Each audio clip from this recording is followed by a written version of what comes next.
So I bark on a song. Fuck off. You shake a pretty mean cake, Batman. I'm about to waste my fucking money on the M&M Funko. Hey! You need to stop! Help me!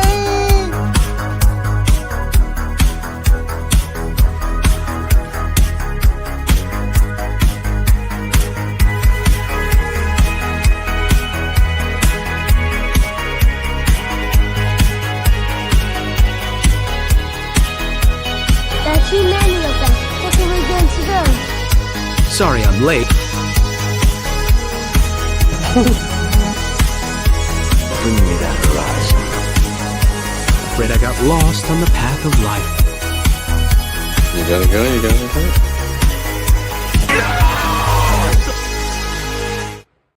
Always and forever professional.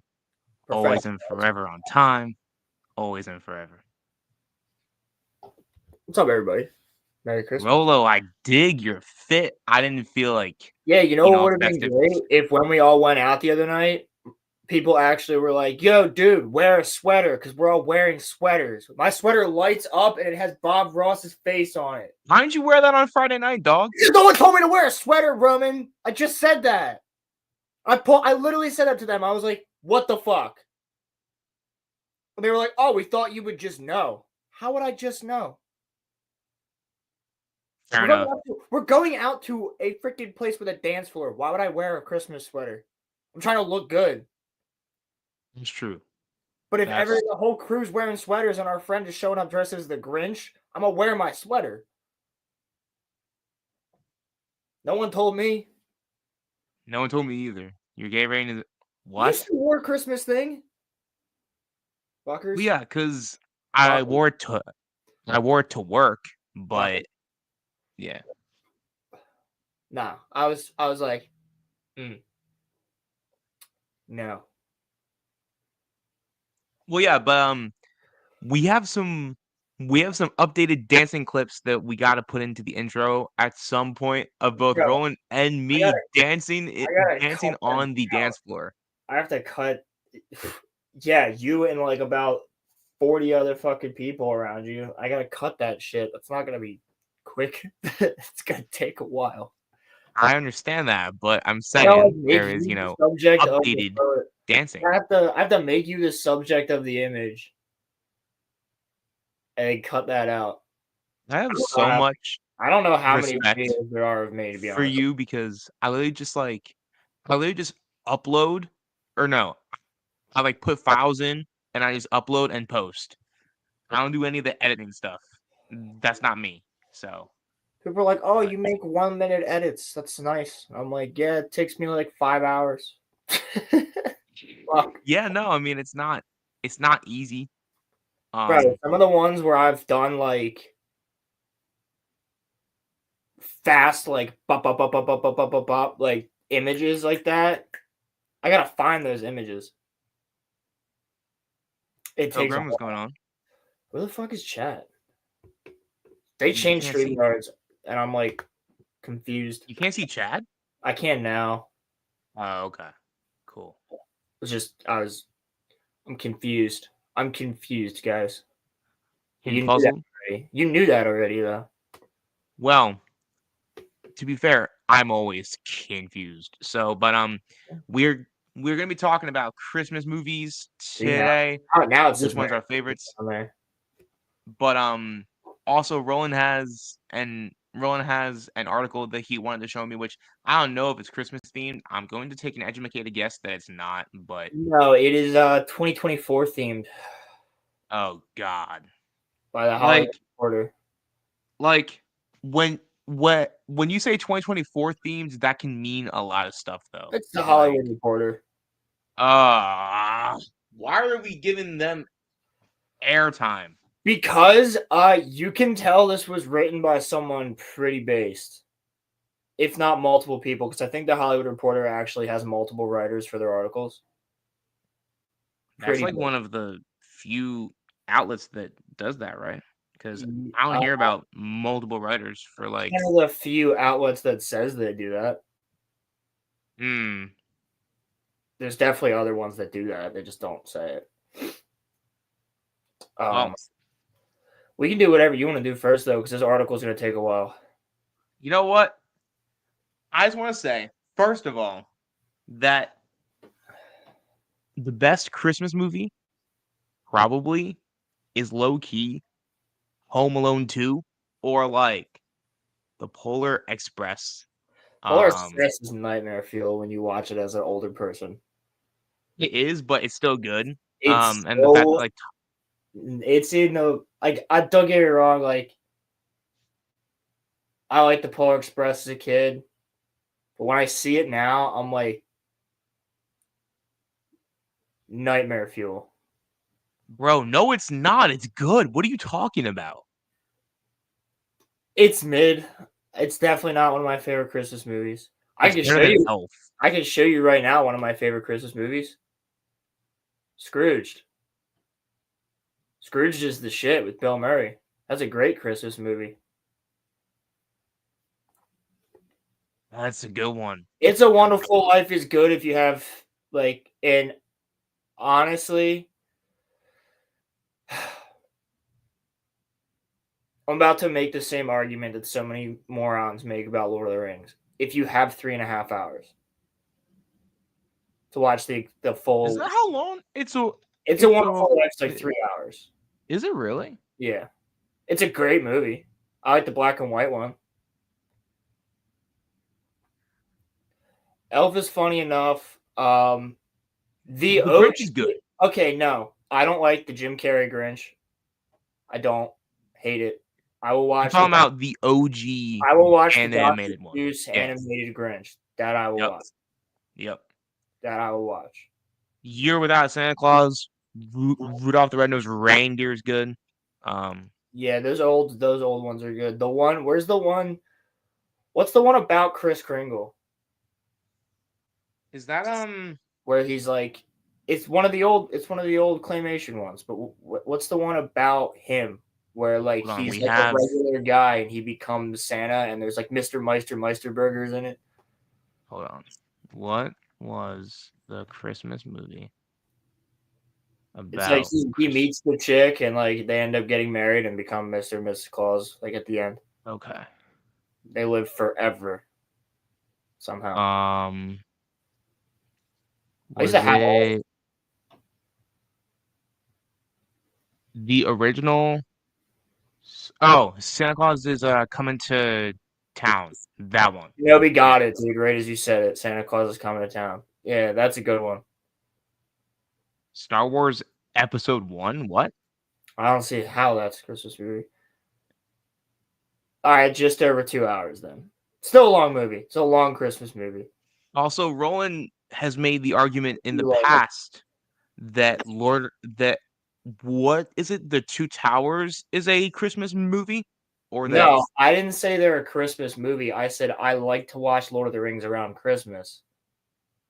Oh, okay. Because I used to like it's just that's when they came out, and also like same with Harry Potter. Like Harry Potter has like a Christmas for me. Like they're not Christmas movies, but I like watching them around Christmas because that's when I always used to watch them. That's when they have the Lord of the Rings and Harry Potter like marathons on TV. It's around Christmas. Usually. I mean, they'll do them now more often, but Jake Lloyd was in Jingle All the Way. Never would have guessed that. I watched Fellowship of the Ring on Friday with my dad. Mm-hmm. Such a damn good movie. I agree. Amazing. Although, bro, just really fast. I kind of always thought that like the Two Towers are like it's just like slightly better. But like they're all good. The Two Towers is my favorite. But yeah. I can't put one above the other really.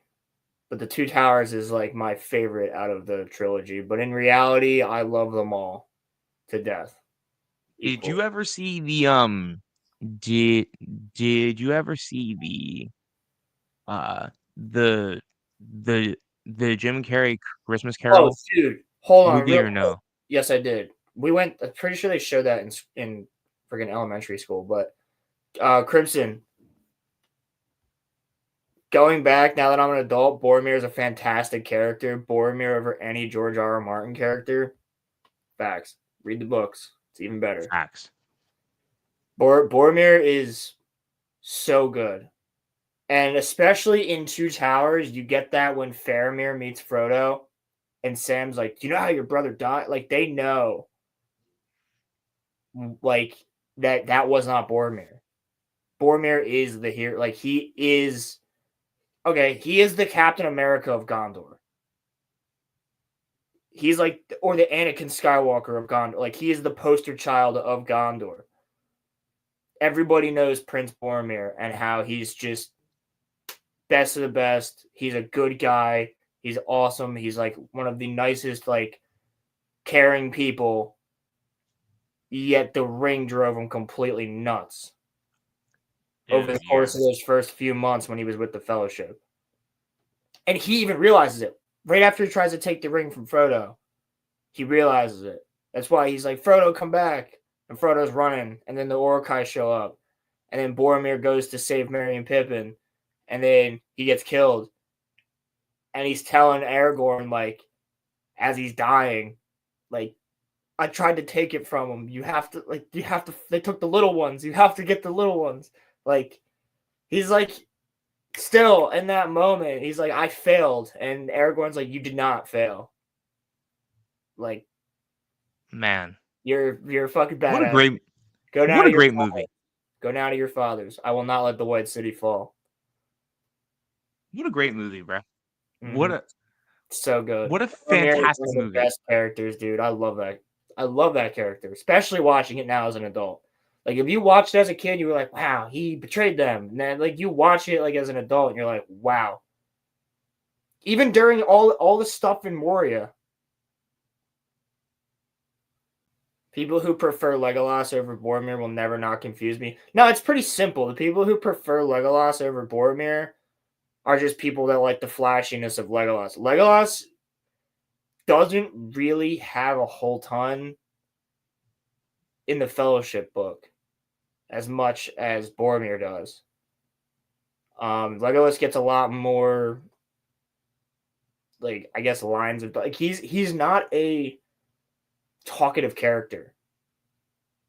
He's very stoic in the books, which I'm sure you know this, Pilgrim, but, like, I always remember, like, one of the coolest things that he gets to do in the Fellowship book is when the Uruk-hai are showing up, they're on the other side of the river, and it's at night when they're, like, the Fellowship is camping, and Legolas, like, fires an arrow. There's actually a Nazgul, like a Nazgul flying a fell beast, and they just see the outline of this big shadow in the sky, and Legolas just one shots it, and it goes down, and then they keep moving. Well, It's something they forget about. The reason that they there for whatever reason, and look, I like Legolas, so for everyone who's gonna say you're a hater, no, I'm not. But for whatever reason, out of the original movie characters, they chose to add Legolas into the Hobbit movies, even though he shouldn't have even been there. He shouldn't have been But- there. Thranduil should have been No. there. Actually, you know what? You could have had a cameo of Legolas, but he didn't have to be in it as much as he was. Yeah. The character they really didn't need was Tariel. She needed to exist. She didn't exist. Yeah. Legolas was only there for a love triangle. Solo leveling? What the heck is that?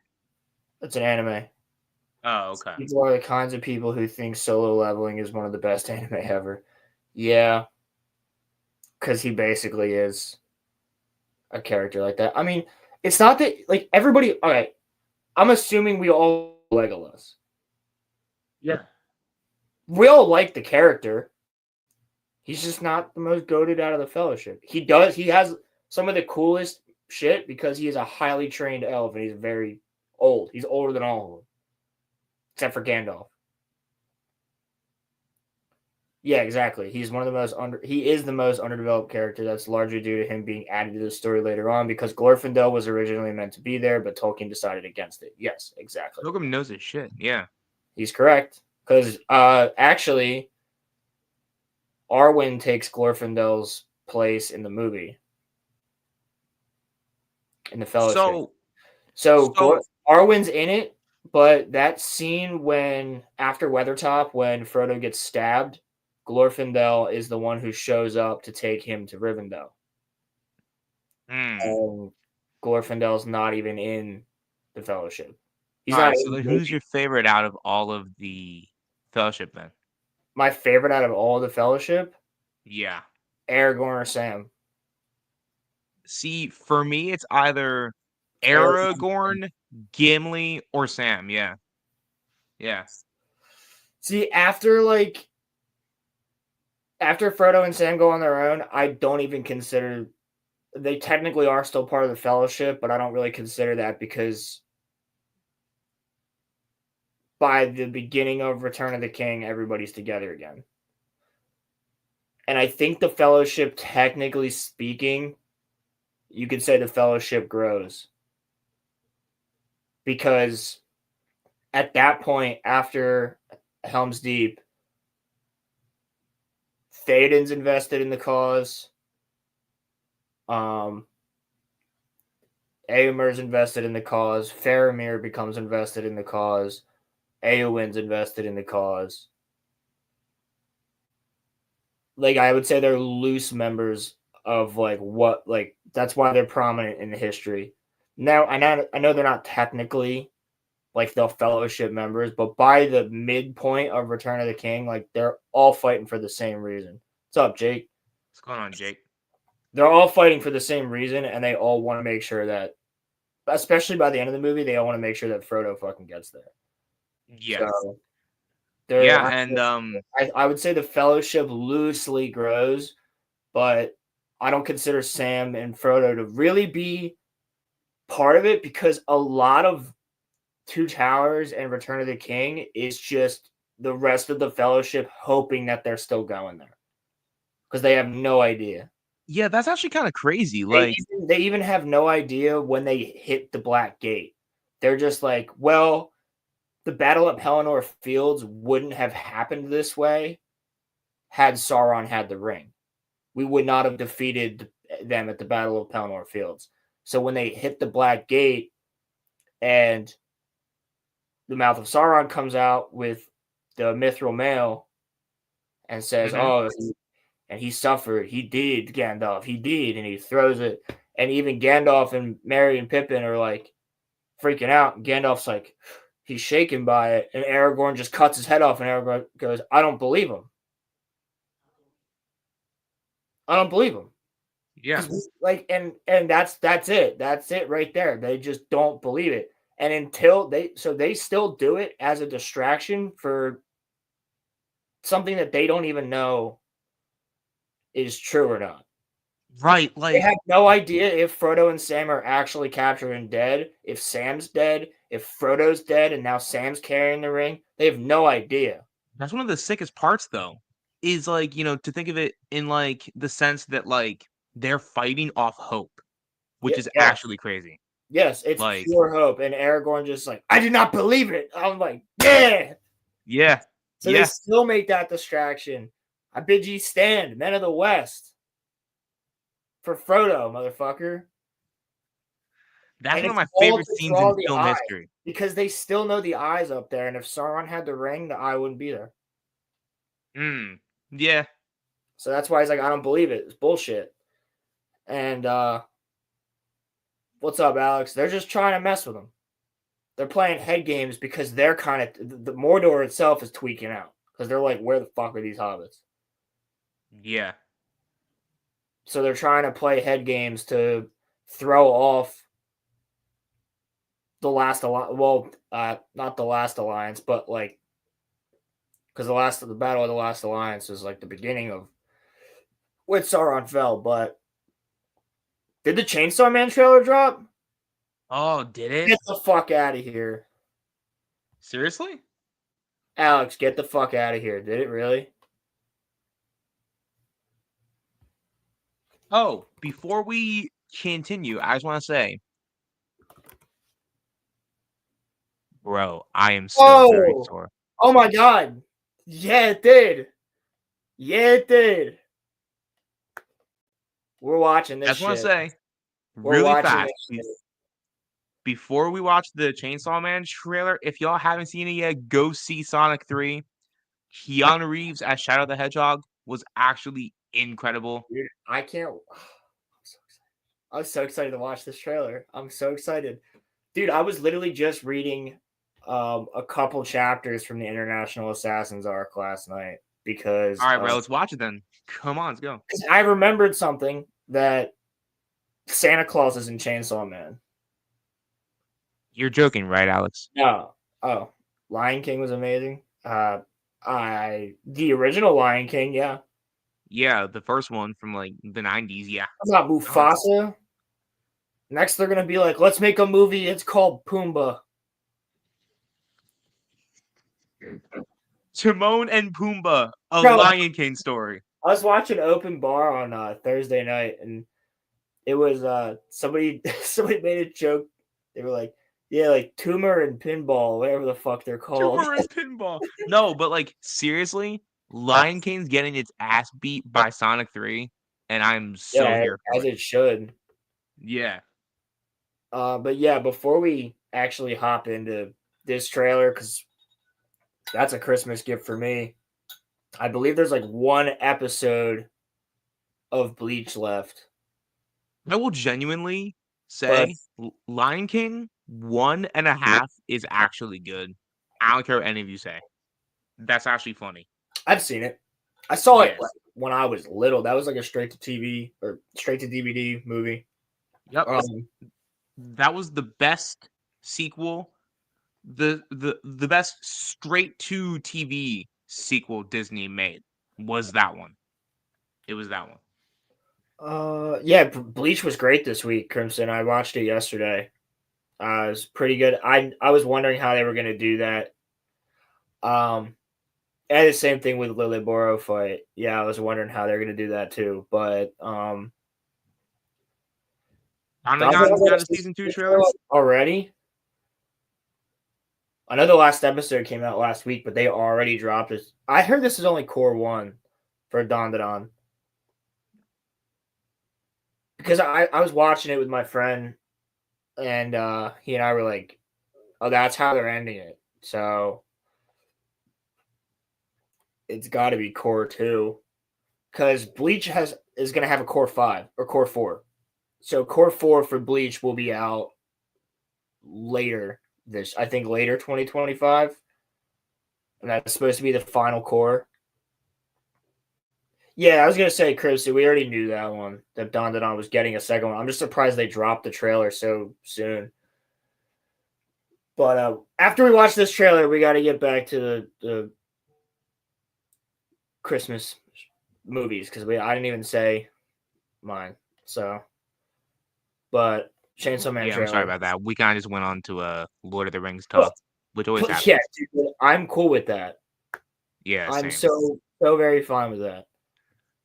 Are we gonna get cut? デンジ君はさ、田舎のネズミと都会のネズミ。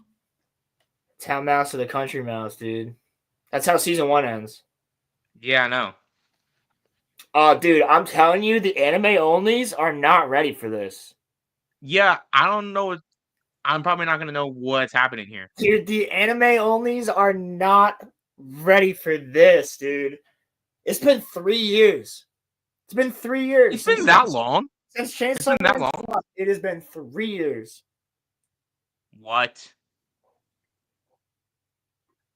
That's crazy. This arc's gonna blow minds. どっちがいい？最強に元気なら明日の休み私とデートしない？やったー！デンジ君みたいな面白い人初めて。マキマさんは俺に心ってあると思います？どうしてそんなことを聞くの？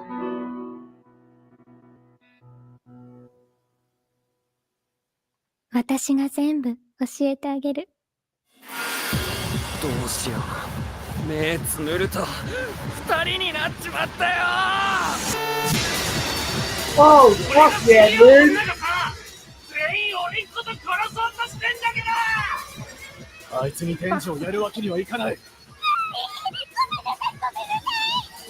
逮捕する。人間は苦しんで死ぬべきだと思った。 Bro, これが what 正 is 解だよな。 going on?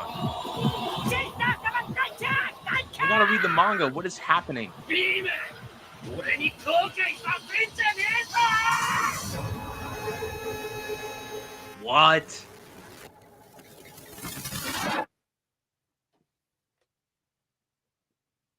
My favorite part of the trailer was when he says, "Every woman that I meet tries to murder me." Yeah. Yeah. Roland, what The is moral going of the on in that story of- trailer? The moral of the story of Chainsaw Man is don't trust women. What is going on in that trailer, Roland? Oh, dude, this. All right, so I am so lost. get a look at the yeah. Rize is one of my favorite characters in Chainsaw Man. She's very like a really well written character. But oh, dude, you're about to see the homie. The shark fiend is the homie. He's in season 1 for a second, like a scene or two when they're towards the end where all the fiends are in the basement just killing the zombies. Bean the shark fiend is the man. 二人になっちまったよ。 Dude, the music is so clean. 全員俺んこと殺そうとしてんだけど。あいつに天使をやるわけにはいかない。逮捕する。人間は苦しんで死ぬべきだと思った。これが正解だよな。 This does look really cool. ビーム、俺に後悔させんじゃねえぞ。 This does look really cool. Oh, I'm so fucking in. I'm so fucking in. Dude, that in the movie is gonna be the shit. That in the theater is gonna be the shit. Yeah, Chainsaw Man riding a shark up the side of a building is the coolest shit you'll ever see. Yeah, that's pretty fucking metal. That's pretty That is fucking true. metal. Oh my god, That dude. is true. That's gonna be the tits. If anybody has not watched Chainsaw Man, watch Chainsaw Man. The only thing that might top it, the only thing in terms of anime that might top it is when Goku learns how to go super for like the very first time. Like that's a really cool scene. This is the part. Okay, this is the beginning of the nuttiness of Chainsaw Man. I've heard it gets nutty. I just don't. Dude, if you think season 1 is fucking dope, which it is, that's nothing. This So right is this here, movie leading into season 2? yes. So this they will do the beach scene. The beach scene was in season 1, season 1's trailer. So I'm guessing it's going to be in this movie. But yeah, so this right here is the moment of Chainsaw Man where shit starts to go from 0 to 100 like real fucking quick. So it's like the pain arc for Naruto, kind of like that. It's a little bit more than that. There is no rest. Oh, okay. There is no rest. It is like one arc to one arc to one. Like it just goes. It's like, oh, okay, we figured out everything that's gonna happen in this movie. Boom, International Assassins arc. Boom, fucking crazy shit. Just keeps like you will finish one chapter and some other motherfucker shows up and it's like, oh my god, he can't get a break. Like it's How literally much from the show is? I'm much telling you, from- dude, there is parts where the fight will end You'll be like, wow, that was a crazy fight. And another motherfucker shows up and he's like, I'm gonna kill Chainsaw Man. Literally right after he just got done one of the craziest fights. Like that's how this is about to just ramp up. Like from here until the end of Chainsaw Man Part 1 is just gonna be a fucking roller coaster. How much do they Yeah, literally, change? Alex, the fights don't stop. The fights are just constant. How much do they change from like manga to season 1 and then here? How much of it is different? Because when I pick up the manga, how No, much of it is going to be like, different is my like, I wouldn't even say they changed anything. Oh, okay. I don't remember any major differences between the manga and the anime. I mean, Alright, cool. yeah, Alex said it's very accurate. Like Crimson, you can tell me too, because we did like I'm pretty sure we talked about that on our Chainsaw Man live stream. But yeah, very accurate. Very accurate. Dude, oh, I'm gonna watch this trailer again. It's so good. Okay, Alex said he rereads the manga while watching. So there you go. I was gonna say I remember it being very accurate. It is one of the most fun mangas I've ever read. The reason that I ask is the Naruto and Dragon Ball mangas are very different from like the actual like animes. So I'm kind of like and from like what I've heard, Attack on Titans is also different too. Yeah, there are minor cuts for the sake of runtime. Yeah, of course. That is every adaptation. All right, well, I guess I feel bad for the fans of One Piece, bro. Yeah, dude. So like this scene, where was it? No, that's towards that. Where's the scene I heard in the fucking hallway? Yeah, yeah, yeah, nutty. That's the yeah, so sick, so sick. Chainsaw Man is just like Don't Trust Women, the show. That's what I've been telling you. I mean, holy shit! Like, even these like one shots here. Oh, I know exactly what that is. What is that? I'm not gonna tell you. Of course not. I'm not gonna tell you anything. I'm not even gonna tell you who this is that he's fighting. Right here. Oh yeah, yeah. I forgot about this scene. You're about to see a like new contracts, Kobeni in her car. There's Angel with the homie. Yeah, that's the whole thing. We can't give her Denji.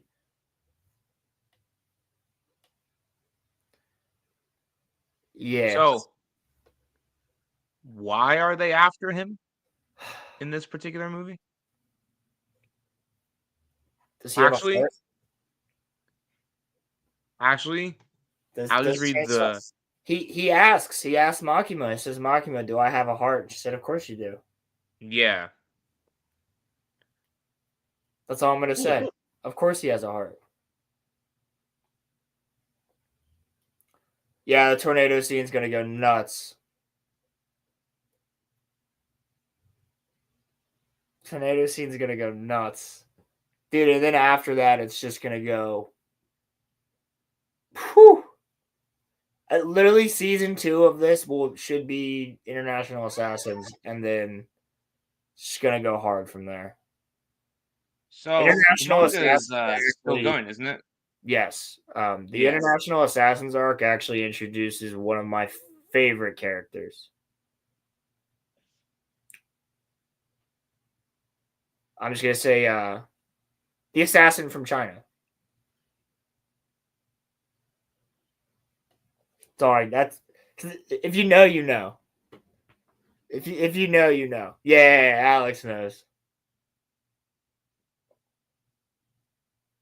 I know Crimson. Crimson already knows that this character is one of my favorites.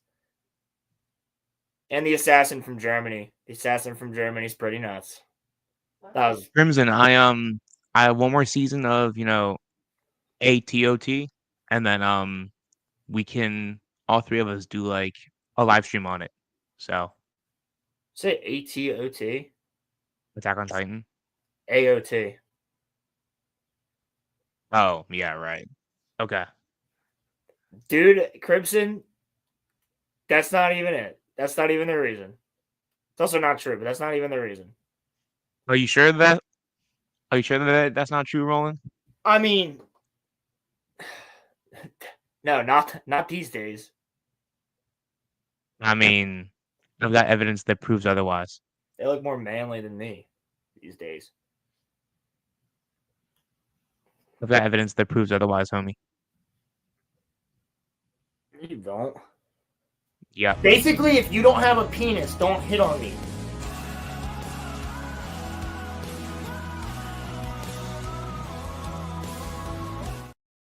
That has nothing to do. That has nothing to do with lesbians. That's why I said no. You don't. You just wanted a reason. You just wanted a reason to play it. Exactly. That has zero to do with lesbians. Tokyo Ghoul. I gotta get into that too. Yo, Crimson, what season are you on? Are you on 3 still? Or you hit 4? Because we do got to do that show. We're going to do a Tokyo Ghoul show. That's going to be fun.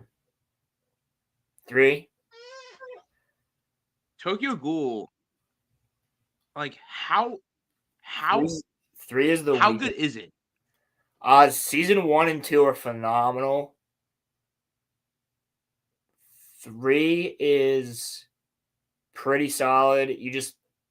3 is weird for a lot of people because they do it different than the manga. The manga explains everything. So then you're just understanding. Right.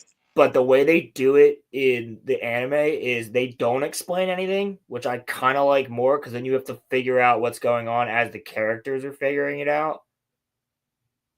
Okay. And then once it's revealed, you're like, oh, sick. So, are there any mangas that like I should absolutely read before getting into an anime? Because like I wanted to get into Death Note, I wanted to get into like Black Clover, but like, dude, Black Clover is fucking phenomenal. I'm saying, should I read the manga first, or do I not have to? You should read the manga for a couple reasons, but no, you should watch season 1 and 2, and like you should watch the first whole arc of Black Clover, and then you should just start reading it. I forget like Death Note's wild too. As soon as they get into what's it called? As soon as Black Clover starts to get into the triad, the Dark Triad, you just read it. But that's like far in.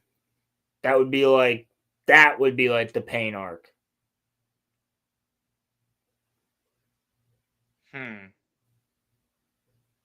But up until like Licked and all the stuff with Licked, you should watch it. Okay. But Black Clover also has some phenomenal characters. Like Yami's the fucking goat. Noelle is one of my favorite female characters in anime. You have her on your desk or on your like thing in your office. Only top vinyls I actually have out. The other ones I just put away because I don't really like pop vinyls as much as I did when I was in fucking high school. But the Noelle one stays out. Honestly, Funkos are mid as hell, bro. I'm sorry. Yeah, they are, but the Noelle one stays out.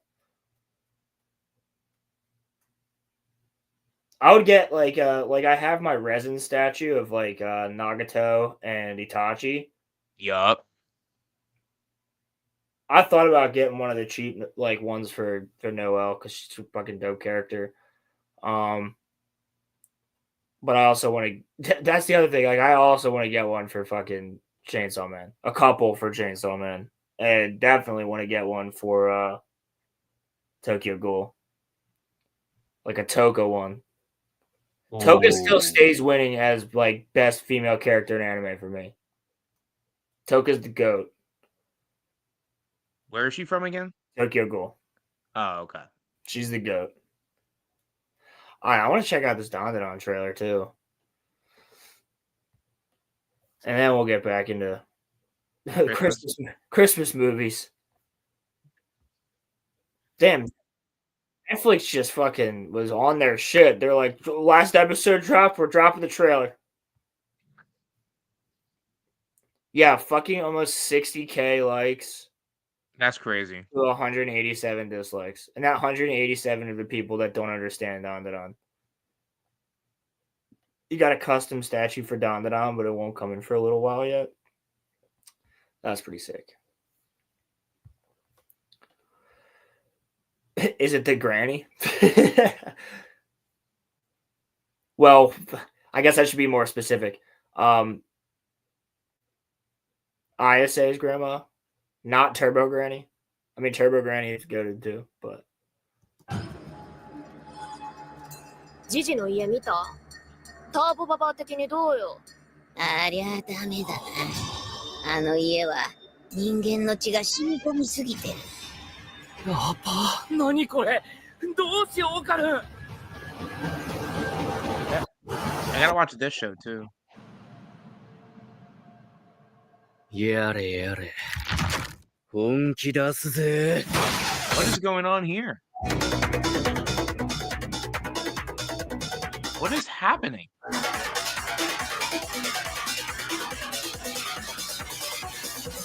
The Avatar of Hatred? What is this? どうするのこれ。 The heck is that? あいつらだけは。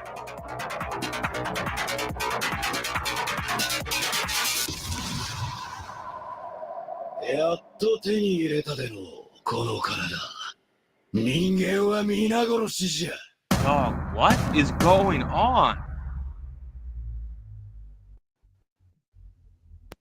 If you know, you know. What is that? If you know, you know. Who are the 187 people that didn't like that trailer? The people that are hating on Dandadan. It looks cool, but I don't know what's happening.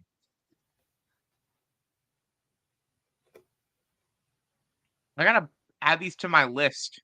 Yes, Crimson. Yep. We talked about her. She's a fool.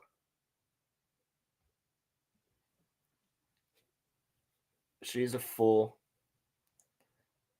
See you next Tuesday? No, she's just an idiot. Oh. She's probably that too, but she's just an idiot. It's a dude? Oh, is that who? No, who was the chick that we were watching talking about that?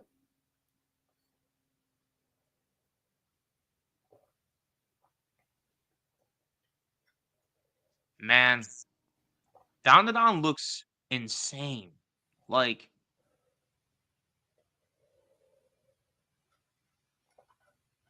well, it is made by the editor of Chainsaw Man. After AOT, what should I watch next? Y'all tell me what to watch next. Well, I mean, you should watch Dandadan. You probably wouldn't. Crimson, the Scottish chick that we went over, who has a different haircut every fucking video. But what should you watch next? I mean, that is a broad spectrum, my friend. I was thinking about doing Death Note. That's an OG one. I take this potato chip and I eat it. One of the best lines in anime. This shit's so good. He's like writing. He's writing and he's writing and he's writing and he's talking to himself. And he goes, and I take this potato chip and I eat it. That's from Death Note? Yeah, where the fuck's that clip? Hold on. I can find it real quick. It's goated. That does not sound like it's from Death Note. Dude, it literally, if you just type in "I take this," it's potato chip and eat it. Wild. At least in my YouTube. Yeah, you know who I'm talking about now, Crimson. Those takes were fucking stupid. Just watch me, Al. I'll solve equations with my right hand and write names with my left. I'll take a potato chip and eat it. Fucking goated. Bro, what? What is going? I'll take a potato chip and eat it. Take a potato chip. That's some like ghost story level humor there. I'll do equations with my left hand and write names with my right. I'll take a potato chip and eat it. Light Yagami, everybody. Back to Christmas though. Yeah, back to Christmas though. Yes, Lord of the Rings and Harry Potter can both be watched around Christmas time. So, what is your all-time favorite Christmas movie though? Seriously. I think a solid answer. Christmas Vacation. It's a good one. Christmas Vacation's awesome. What about Die Hard? Fuck yeah. I watched Die Hard and Die Hard. I watched Die Hard 2 last night with my dad. I watched Die Hard the other night. You know what, bro? I'll stroke off my exceptions with my left hand. Jack myself off with my right. You know what, bro? You know what, bro? And then I'll take this potato chip and eat it. You know what, bro? This is the last episode of the podcast. It ends after today. Holy shit. This is it. Roland, this is the we lasted 108 episodes. This is it.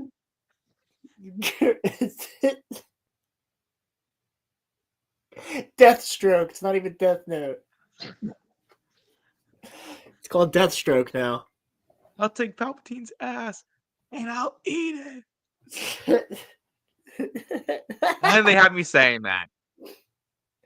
Holy shit. Oh my god. That was good. Yeah, Christmas Vacation. I mean, clearly I like Scrooged a lot. I do also, I mean, Die Hard, yeah. Die Hard is fucking fantastic. Die Hard is a Christmas movie. I'm not gonna lie to you guys. You've never seen Die Hard?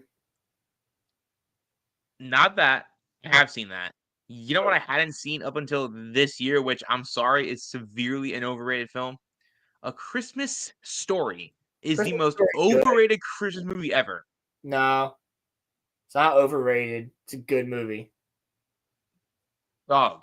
The main character is a loser, okay? Yeah, but it's funny, dude.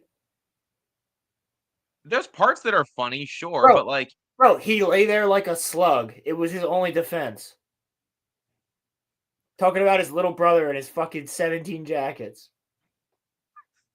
He lay there like a slug. It was his only defense. And then when he was beating the hell out of the bully, that, like, to me is actually the funniest part of the whole film. Dude, I think that movie's good. It's good, but, like, should it be viewed as a classic Christmas movie, though? Yes, it was huge back in the day. I'm saying it's good, but I don't get the appeal of why it's viewed so favorably. That's what I'm saying. Because it is literally truly about a 70s or 80s family during Christmas. Yeah, I mean, I kind of like relate to the middle class part of it. Like, not even just that, dude. It is like the quintessential like family. Their Christmas dinner gets fucked up and they have to go to a Chinese restaurant because that's the only place that's open at the end of the movie. Because father the only brings home a weird ass lamp. Yeah. Fa ra ra ra ra ra ra ra ra. Because they can't say L's. Yeah, There's no L in the Chinese language. but I would think the thing is, I think though that like I don't know. I mean, Christmas Vacation's better. I think while Elf is good, Elf is like overplayed. Elf is funny, but it's overplayed. China don't have no L. China number one. Don't make that voice now, Roland. Why Remember not? when Daimyo put like did like the slits in his eyes? Yeah, I do. Episode 60. That's actually clipped. He So- said he's from it. The way you just said that was more fucking racist than anything I just did. The slits in his eyes. That's not what That's what you just said. Oh my god. When he put slits in his eyes. No, he's there's no good way to say it. There's no You could have said impersonated a Chinese person. That's a good way to say it. I'm slowly turning into Slits. He said slits. I'm That's so fucking. I'm slowly turning into a right winner. Slowly but surely. It's happening. Roman's arc into madness. Holy shit. No, but Oh my god. well, I gave Ronnie about 7 clips last week, and now he has like 3 this week. Trying to think. Oh, dude, fucking Nightmare Before Christmas. Oh yeah. Nightmare But Before Christmas is question. that's the only movie you can watch on 2 holidays. So no, like I was gonna ask you, do you consider that more to be a Halloween or Christmas movie? It's more of a Christmas movie. Muffler tape. Sorry I'm late. What the fuck just fell? Something just fell behind me. I think it was one of the outlines for my poster. What the fuck? And I am suspect. Latest chapter slap. Granny Psycho. Hot. Also, y'all are off the rails. Bing Dang Owl would be proud. Yeah. Holy Fook and Bang Ding Owl. But yeah, You've so seen that clip before, right, Roman? yes. Yes, I have. Okay, good. And what was it that I watched at your house at our winter fire last year, and I was laughing my ass off? Kung Pao. Oh yeah, That is Kung Pao's goated. That is such a funny movie. Kung where Pao. the freaking baby Kung Pao. rolls No, that's the not baby, even the best like- part. He goes, "You'll call me Betty," and she's like, "Woo!" That movie is so fucking stupid. I their love. mouths don't even match what they're saying, which is like No, really that's funny. the point. Did If that you've come never, out in if you've theaters? never watched Kung Pao, you should. Everybody should. You have the whole fire. Yeah, go for Like- Tux, Crimson. It had the whole fire laughing, bro. Yeah, I was dying. That movie's great. I was dying. Also, another one, Kung Fury. Is that like made by the same people or no? No, Kung Fury is made by Andy Samberg's brother, and he's a cop, but he got struck by lightning and became the best person at Kung Fu, and he has to go What? back in time and kill Hitler. What? Yes. What? Yes. He sounds base as hell, actually. It's 30 minutes. It's on It's YouTube. 30 minutes. It's on YouTube. It's like 35 minutes. Yo, I should get Liam to react to that. It'd be Bro, funny. I'll watch Kung Fury with you. Bro, Kung Fury. Yeah, that's where Hacker Man is from. Yeah, the official trailer. Hold on. I gotta show you this. You said it's called Kung Fury? Kung I gotta write that Fury. down.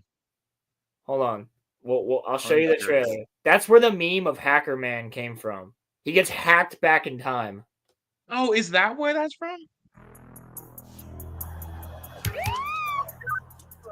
Hey, you got a permit for those guns?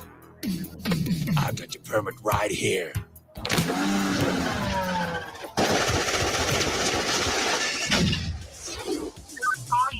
have an ongoing shootout at 24th and Northwest Street.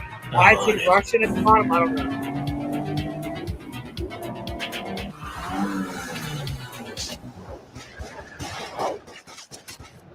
Bro, what is this? He's a kung fu renegade cop. I don't want to hear it, Kung Fury. I've just been at City Hall. You just destroyed an entire city block, for Christ's sake.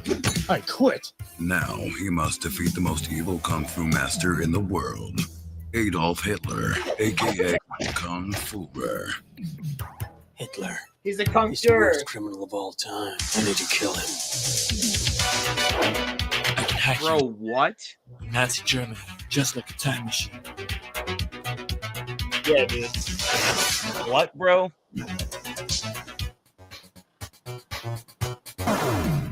Oh no.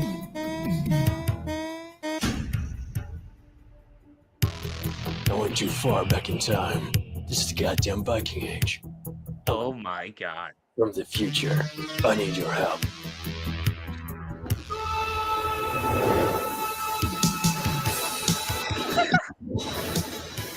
What is this? Thor, dude. This is instantly better than the almighty Thor movies that Liam and I watched. For a new world of unspeakable adventures, never before Bro, shown what is in a going motion on? picture.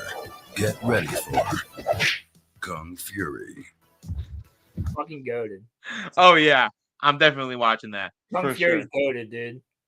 For sure. I am Because definitely not watching now, that. babe. I'm on a roll, and just jumps out the window and fires his gun at a fucking car, and the door opens. He gets in.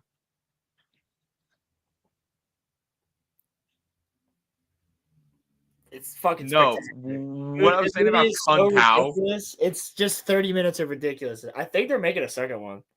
What I was saying about Kung Pao was when like the freaking babies were rolling down like the mountain or something. Oh, it's so cute. Throws it down again. Oh, so cute. But master, I was supposed to be a kung fu warrior. Every time he runs, his shoes squeak. Kung Pao had me like y'all like know me. I'm generally trying to talk to everybody at fires and such, but Roland's friend brought a like projector and they were literally playing like, Kung Pao, and I was like invested laughing at it the whole freaking time. It was so funny. Yeah, Kung Pao's fucking goated. Kung Pao's a Christmas movie. I don't care what anybody says. It can be. No, Can be, yeah. Dude, I'm definitely missing some good Christmas movies. See, like, I'm not a fan of like Miracle on 34th Street or. You don't like that movie? Not really. I never really did. See, like, if I'm gonna watch a movie like that that's like really heartfelt and shit, like I would rather watch It's a Wonderful Life. I genuinely really like What about like Muppets? What about the like, Muppets Christmas Carol is fucking goated. Right? The Muppets Christmas Carol is the shit. Yes, Muffler Tape. That actually came out around the time of Blood Dragon. Why is there a bot in the Twitch chat? Far Cry Blood Dragon. Yeah, So you're correct. That is supposed to be like Blood Dragon-esque. So is that Kung Fury like a mock? It's on YouTube for Buster free. or no? Oh, okay. It's 35 minutes. Yeah, see, that's what I'm saying. I'm not a big fan of the other like classic ones. Like I'll watch the like I said, I don't know if you saw this or not, Muffler, but I was saying like I like the claymation ones. Like, I'm Mr. Ice Crystal. I'm Mr. Snow. I'm like, that motherfucker Yes. is killing it, yo, and his dance moves are fire. Yeah. But thing is, I'm Mr. 10 Below. like the thing that I am like there are movies that aren't Christmas movies, but like comfort movies that like you can watch around Christmas time. Like I think of like Harry Potter. That's I the think of thing. like Harry Potter, Lord of the Rings is like that. Those are Hi, Roland. because here's the thing, those are just family movies. Those are movies that you can like sit down with your family and you get a sense of like, that's nice. You know what I mean? Yeah. Like, and honestly, the more and more you watch, like for people that say like Die Hard's an action movie and it doesn't revolve around Christmas, like it completely revolves around Christmas. Other than the constant like dude, What a jarring you gotta do both. like You gotta do both. juxtaposition though. You gotta do both. You gotta do both, bro. You have to. See, at least Die Hard 1 is definitely a Christmas movie. It's all about John McClane, who's like trying to reconnect with his wife. He shows up to, not only did the writer of it say it was a Christmas movie, and there was a problem with the studios, so that's why it didn't originally release around Christmas. It released in July. But John McClane's trying to reconnect with his wife and his kids because she moved out for a better job at Nakatomi Plaza or Nakatomi Tower, whatever, in like California. And he stayed to be a cop in New York because he thought she was going to fail. She didn't. So it's been 6 months since he's seen his wife and kids. He goes out there. It's real awkward. Like, shit ends up going down. I mean, not only that, but like you have these really heartfelt family scenes. Like there's scenes where, like in the beginning, she has all these pictures of her and her kids, and there's one picture of the full family with John in it. And that matters because later on in the movie, Hans Gruber sees it. Yep. And that's how he knows that, oh shit, you're McClane's wife. Like, you're coming with us. And it's all about the family aspect of him just trying to like see his family and shit. By the way, motherfucker is badass running around. Like, he's scrappy as shit, dude. He's running around just in his bare feet. And it's like, oh, that scene where he's like pulling the glass out of his feet, and then the OG Die Hard's good, and like 2 is also good too. But like they made like too many of them now. Well, there's only 3 Die Hard movies. Just like there's only 2 of the Home Alone movies too. Right. Yeah, it does. It also does show that journalists have always been shitty people. However, Crimson, in the second one, that same guy is like really important in Die Hard 2 on the planes. But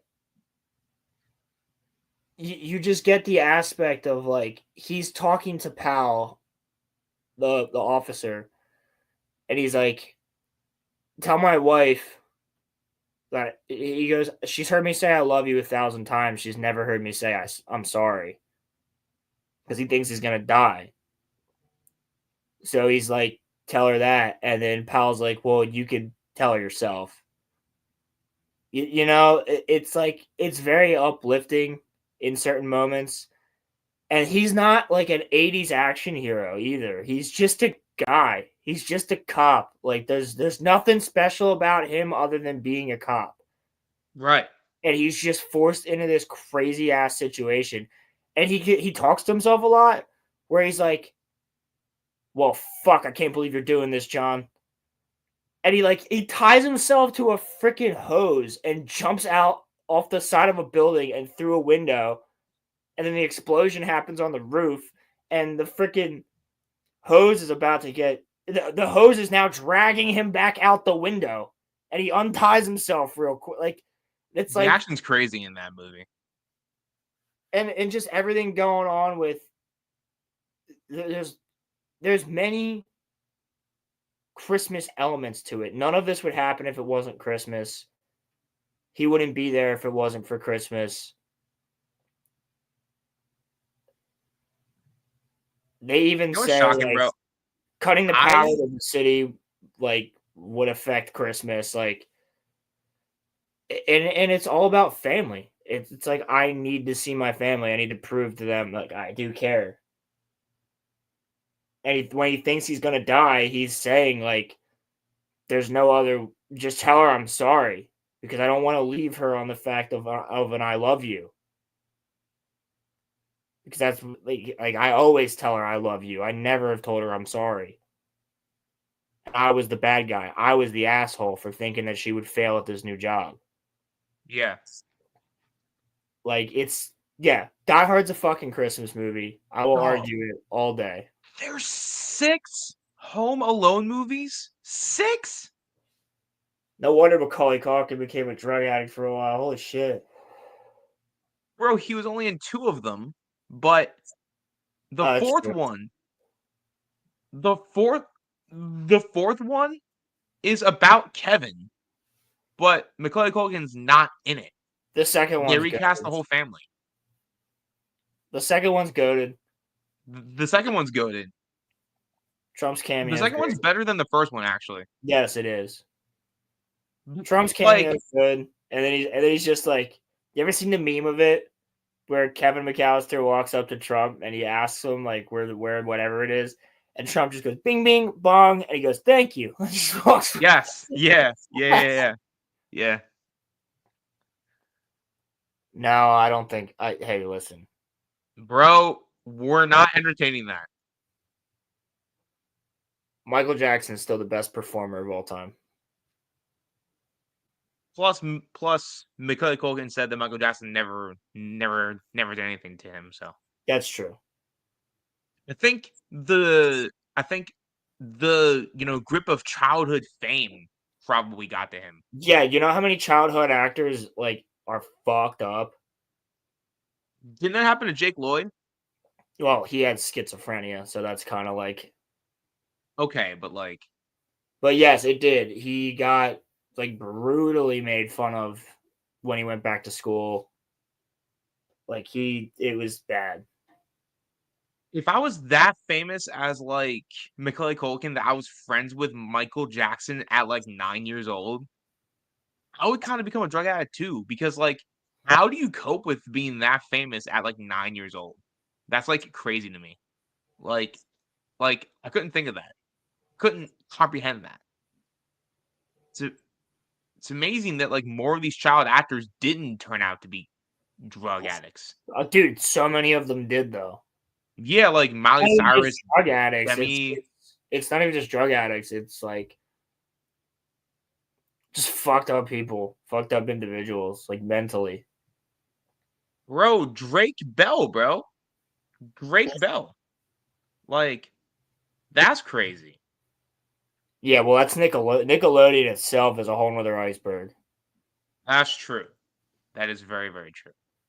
Only a couple of them got out of there successfully. Yeah. And they don't act like Selena Gomez. Well, she was Disney mostly, but Selena Gomez is like pretty successful. I would say once they cleaned up their acts, Miley Cyrus and like Demi Lovato made it out pretty like well. I think that Dylan and Cole Sprouse made it out okay.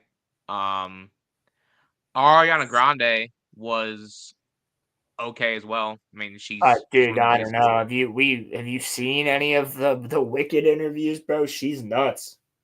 She's nuts. Nuts in like what sense? Like she's hot and she's not on drugs. Dude, I don't know. She's definitely on some sort of drug. She's a skeleton. Well, she looks different from like when she first like came out. Yo, Rolando, what's up, dude? You know this guy? I do know this guy from multiple different chats. Rolando A. Ramirez. Oh, okay. What's up, brother? How did you find this one? Probably through Crimson and probably through one of the Discords. What's going on, Rolando? How are you? Yeah, Rolando, I was just explaining how Die Hard's a Christmas movie. Yeah, and I full-heartedly agree with him. Rolando's here. He's literally right above you, Crimson. Yeah, actually, that's kind of strange. I don't see him on the YouTube chat. Is he in the 2.0 chat? He might be in the 2.0 chat. That might be it. I'm not looking over there. Yeah, because I don't And, see like, him on the original. I don't see him on the RG Energy chat. So I think he's in the 2.0 channel. If you go over to the RG Energy channel, like the actual one, Rolando, you can see everybody else because we're mostly all talking over. I think mostly everybody is talking over there. Yeah, 2.0 is like the clips channel, so you can feel free to sub over there too if you would like to. That's nice. Thank you. But yeah, no. So since we got that out of the way, what was this article that you wanted to show me? Also, I didn't mention the Santa Claus is a good movie too. Oh, what's the one with Tim Allen? That's the Santa Claus. Oh, okay. What were there, like 3 of those? Yeah, but absolutely, Christmas Vacation, Scrooged, Die Hard, Nightmare Before Christmas, Nightmare Before Christmas is goated. The original like claymation movies, all of them, and The Star Wars holiday special. Fuck no, It's a Wonderful Life, Muppets Christmas. Yeah, there he is. Now he's over here. The Star Wars holiday special. No, still better than Disney Star Wars though. Okay, I don't know about that one, Roland. Yeah, at least the holiday special didn't fuck with the lore. Chewbacca had a wife and parents, bro. He had a wife and a dad and a son. Yeah. Okay. I thought he lost You think everything when Chewbacca doesn't have parents?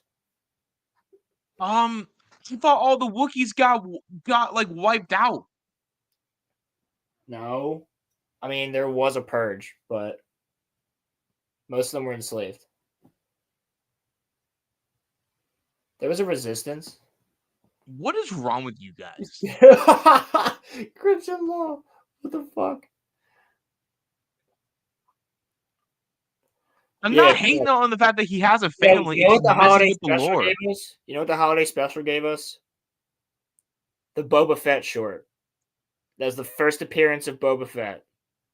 Yeah, all right. Okay, fine. It's better than Disney Star Wars. Let's just... The first appearance of Boba Fett. Hello, Ronnie.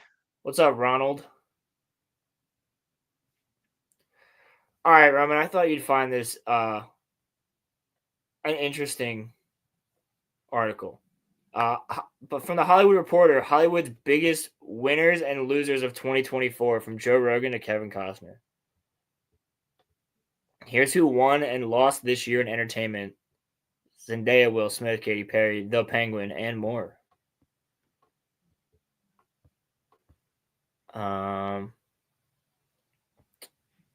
One, Zendaya and other former child stars.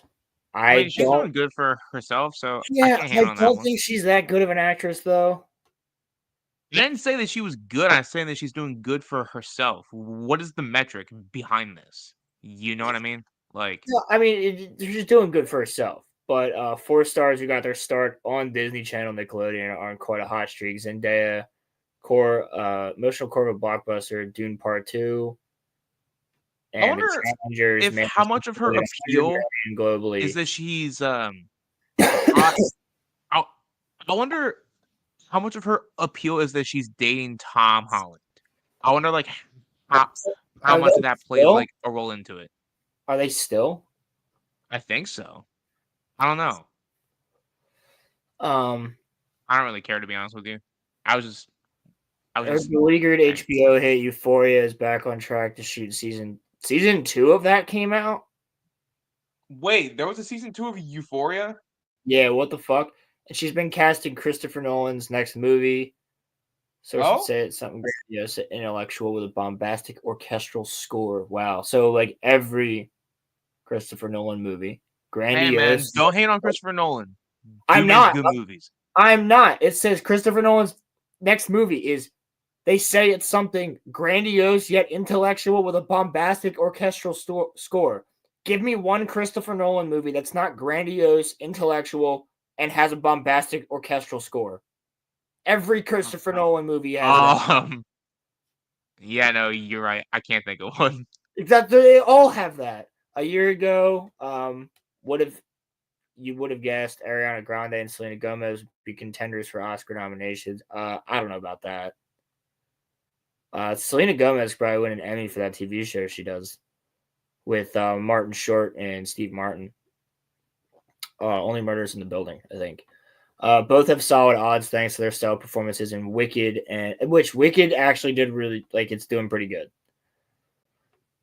So, maybe I have to say I've seen that the critical reception is actually good with that movie. So, yeah, it is. I'm not going to see it because I'm not going to be a straight white man going to see that by myself. I'll watch it when it comes out on streaming. I won't. I despise musicals. There's a couple musicals I do like, but most of them I despise. You ever seen the Shrek musical? No. Don't watch it. If you consider movies that have music in them, like if you consider the original Lion King a musical, then I like that. You know what I'm saying? I don't know if that's a musical though. People say there's it is, a difference. People say it is though. Mm. People say it is though. If you consider the the original animated Lindsay Lohan's back? Yeah, Lindsay Lohan comeback is looking real with the actress starring in Netflix's Christmas comedy Our Little Secret. And she's in the Freaky Friday sequel, which I don't care about. Lost, Kevin Costner and Francis What happened to Kevin Costner? He did Horizon, which the second one was already supposed to be out and nothing happened. Oh, okay. And also, I think a big problem here for Coppola was he created Megalopolis, which is a pretty terrible title. He sold his vineyard to make it. Why would you make that a title though? Like that's a stupid title. Dude, it flopped and people called it Megaflopolis like really quick. People really appreciate a filmmaker who pursues a challenging passion project and takes a personal gamble to deliver a daring vision to theaters, except, of course, when their projects are cruddy. Coppola sold his wine company and bet more than $100 million to make a baffling film with a terrible title, Megalopolis, which only grossed $12 million globally. Wow. But at least Coppola only tried to make one movie, whereas Costner likewise ditched his day job, which happened to be the biggest drama on TV, Yellowstone, to try and make 4 movies, Horizon and American Saga, 2 of which might never get made after the first grossed only $31 million in theaters. I liked Horizon, but it felt like I watched the first couple episodes of an 8-episode TV show. Horizon was okay. Honorable what did Clint Eastwood do? He made what's probably his last movie in Juror 2. I did not see Juror 2, but I heard that everything you see in the trailer is basically the movie. I mean, bro's 94, so gotta come a little slack. Well, he's the director. Oh, okay. People agree that it's really good. It ranks as his highest rated movie on Rotten Tomatoes with 3 decades, and Warner Bros. Wouldn't even give his film a couple hundred theaters and some TV ads. They're going to have a security kick Eastwood off the studio lot with cardboard box in hands too. The studio claims they secretly always meant the film to be for Max, as if that makes it better. It adds to Warner Bros. Reputation that they pick out certain creatives to beat with the tire irons, unless they're J.K. Rowling. Yeah, they love her, but not really. One, Joe Rogan and podcast disruptors. Absolutely. I would say most people watched. In terms of audience capture, sure. I would say most people like this has been one of the best years for podcasts and YouTube in general. I don't know anybody who doesn't watch YouTubers and podcasters. Well, this is just facts. Joe Rogan seemed like a kingmaker this election cycle. His 3-hour normal-ish sounding podcast interview with Trump 1 week before the election became Apple's most popular podcast episode of the year and YouTube's most watched election-related video, which I have to point out was not on trending YouTube. All right. May I also make a comment on that too? He didn't ask him anything like super tough though. Bro, that's the point. He did ask him some tough shit, but he was trying to fucking talk to him. Their sit down was even cited by some voters as they exited the polls as helping make their decision. Joe Rogan's podcast did not sway it because people were already going to vote for Trump no matter what happened anyway. I don't know. I know a couple people that said after I watched Trump actually talk like a regular person, they voted for him. Well, Kamala Harris going on Rogan wouldn't have saved her campaign either. Well, yeah, that's kind of my whole point. But her team's decision to not make Rogan's show a bigger priority now looks like a misstep. Absolutely. Nah, because yes, it the was. Audience that we follows knew that in podcast. The beginning.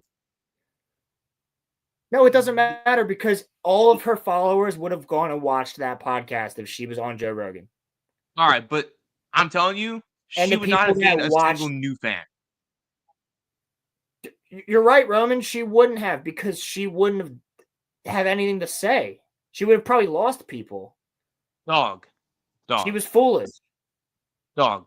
Trump says nothing, but he has charisma when he says things. So he don't say anything either. But yes, he did. There was quite a few things that he actually spoke on. Kamala Harris you're right. She has no charisma. People don't like her. Trump doesn't say anything. He just talks like he says things. But if that makes sense. We also have to say here, the Hollywood Reporter, who has been one of the biggest fucking woke advertisers for the past years, is actually admitting here that Kamala Harris was going to lose anyway. And Kamala Harris going on Rogan wouldn't have saved her campaign, but her team's decision to not make Rogan's show a bigger priority now looks like a misstep. Rogan has bragged that his format is superior to traditional TV, which I would agree with, the traditional TV interviews, during what feels like every podcast he's conducted for the last decade.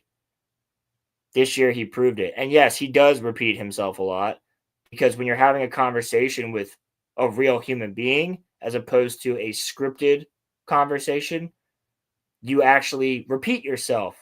Because if I'm having a conversation with Roman here on the podcast about some of the points that him and I like to talk about, and then I go, let's say, to one of my friends, or I'm talking to somebody at work, and we're having the same conversation, I'm going to repeat said points about the same topic. So yeah, he would repeat himself. That's how you do it. And I'm pretty sure Roman and I repeat ourselves on certain topics pretty often on here. I mean, we have quite literally had the same 8 conversations just with different variations over the last 108 episodes. So exactly. Yeah. Charlemagne the God, Theo Von, Club Shay Shay, and Ben Shapiro, and even Bill Maher snarked their way into renewed relevance. Bill Maher has not been relevant since 2005. Lost. The Joe Biden Kamala Harris cheer squad. The what? Look at Mark Ruffalo, dude. He looks rough. The Joe Biden Kamala Harris cheer squad. What is that? Like the celebrities? All the celebrities. But look at Mark Ah. Ruffalo, dude. He looks rough. Damn. It's not the fault of I've seen celebrities worse. that Harris lost, though some think their endorsements might have backfired. But spending your fandom's goodwill to go hard for a candidate who then loses is always a bit embarrassing. And the list of celebs that went all in for Harris is long, particularly in the music industry, such as Beyonce, more on her later, Taylor Swift, Eminem, Lizzo, Megan Thee Stallion, and Charlie XCX, who I haven't even fucking heard of in years, so I don't know how she's considered popular. The most unfair post-election barbs have been directed at George Clooney, whose infamous New York Times essay about Biden's apparent cognitive struggles simply pointed out what was painfully obvious to everybody who wasn't a donor wrangler, Jeffrey Katzenberg, who came across like he was propping up an inert Biden and waving the president's arms for checks. Runners up, late night host Jimmy Kimmel, John Oliver, and Stephen Colbert. Not sure when late night hosts became the self appointed moral guardians of our republic, but there was a lot of self righteousness on display in this trio's pre election episodes. I would say they're righteous, self appointed moral guardians. They've been doing that for the past, since before COVID. That's literally since COVID, they've been doing this. Specifically, Jimmy Kimmel and What are Colbert. you talking about? It was John even like Oliver, before that. I don't think anybody. That's what I'm saying, dude. They always think that they are the moral high ground on everything. No, bro, it's not even it's the moral high ground. It's all like a bunch of BS because like they value this like stupid want that like the Democrats and Republicans can be friends with each other and that like there will be like, bipartisanship in Washington. But like the reality of it just does not like exist. They have this hard on for like, bipartisanship that just is not a thing. So, yeah. That's just my whole take on that. Bro, it's funny. Rolando says, bro, it's funny how some people say Charlemagne is saying being woke doesn't work, but what he's actually saying is that they need to change the way it's said. Yeah, he's still for the woke shit. Yeah, I agree. Charlemagne the God is like a moron. He's always been a moron. He's been a moron since he thought it was a good idea to get into a fucking beef with Eminem back in the day. He's an idiot. He's the host of Breakfast Club, isn't he? Yes. Yeah. Yeah, also, Rolando, that is true. I heard Horizon was okay, but he's a bitch for calling the Native Americans indigenous instead of Injuns. Yeah, that was like so historically incorrect. Because all of them Who would have been cares, calling them. though, really? If you're making if you promote this movie as historically correct, then you should make it historically correct.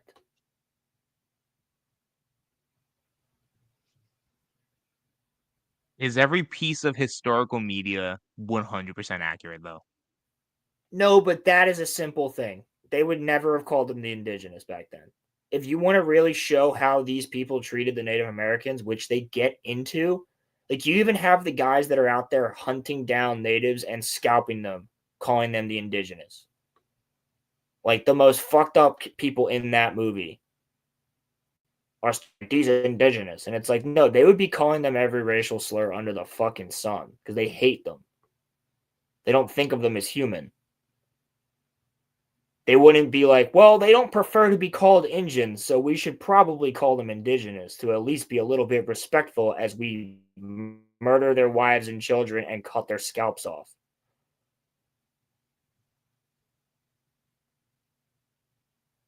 Like, what were we on? We were on the even we my were on the mom, who losers. like loves Native American history, she was like, what?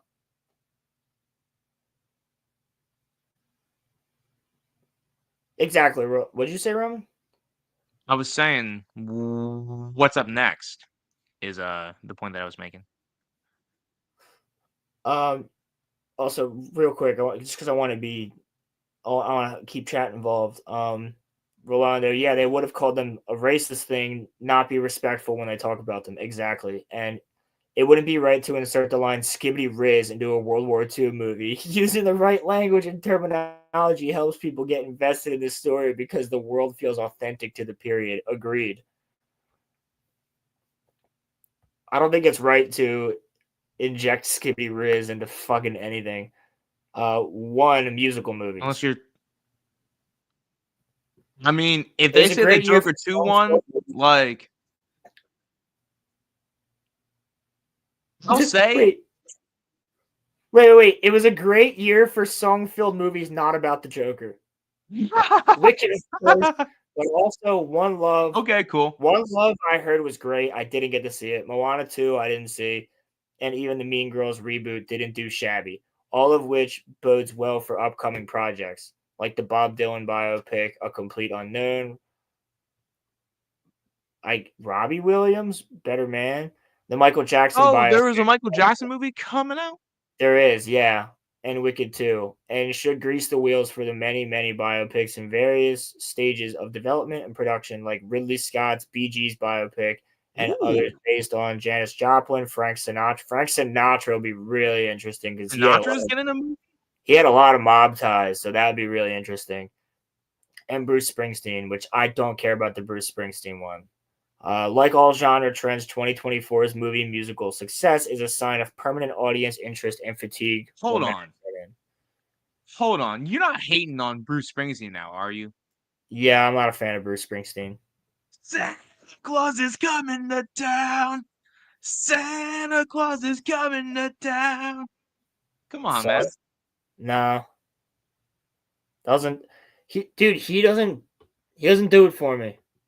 Born in the USA. You sound exactly the same. He doesn't have any range. Thanks, pal. Not you, him.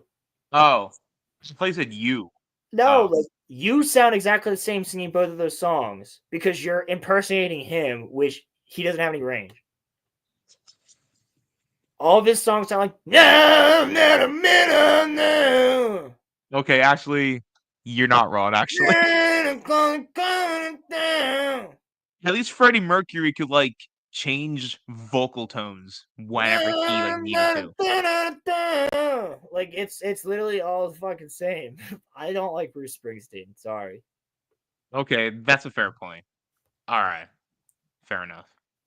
I see your reason. Really have. Like I'm cool if people like him. I don't hate on him, but I don't like him. One, everybody involved with the Penguin.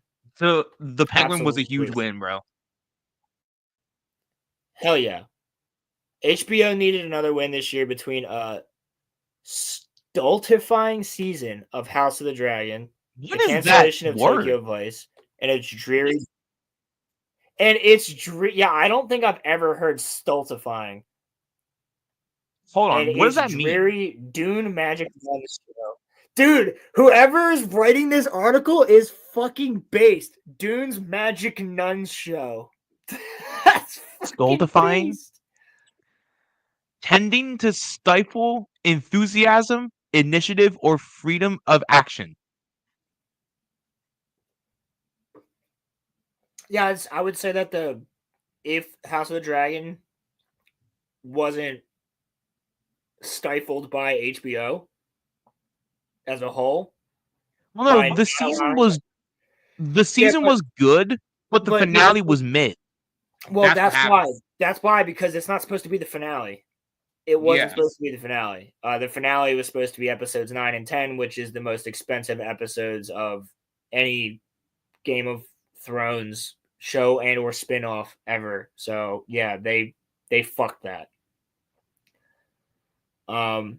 But DC needed a win because of nearly everything they've made in recent memory. The Penguin was supposed to be oh yeah, that's a sentence. DC needed a win because of nearly everything they've made in recent memory. Yeah, because everything sucked.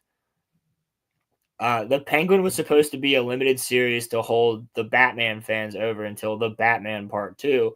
Instead, the show scratched that post-Sopranos itch for HBO to return to the mob drama genre and cast a much wider audience net than anybody expected, becoming the Well, it's streamer's not going to third scratch biggest the itch. first season show ever. Sorry. Colin Farrell and Krista Milioti gave Emmy-worthy performances, and executive producer Matt Reeves will likely get a blank check to create more content for the IP. Insatiable WB. I gotta tell you, the Batman got pushed back to 2027, so I'm all for a season 2 of Penguin. Oh yeah, The Batman got pushed back to 2027, so yeah, lost. I'm cooked. Everybody involved with Joker, fully ado. Okay, Everybody before we involved speak on with this, Joker Roland, too. I tried, but I could not handle this. I just couldn't. Star Wars Dog, Merry Christmas! Star Wars Dog, what's happening?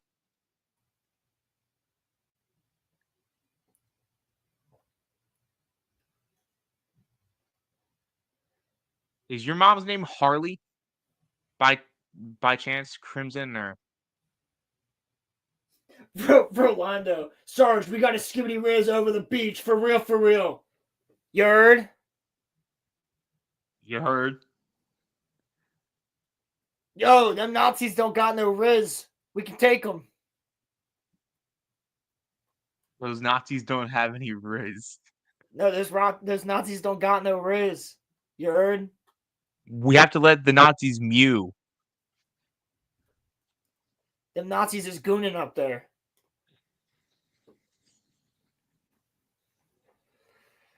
Okay, anyway. Weirdly, Yo, Hitler a phantom tax. the Penguin and the Joker tried the same thing.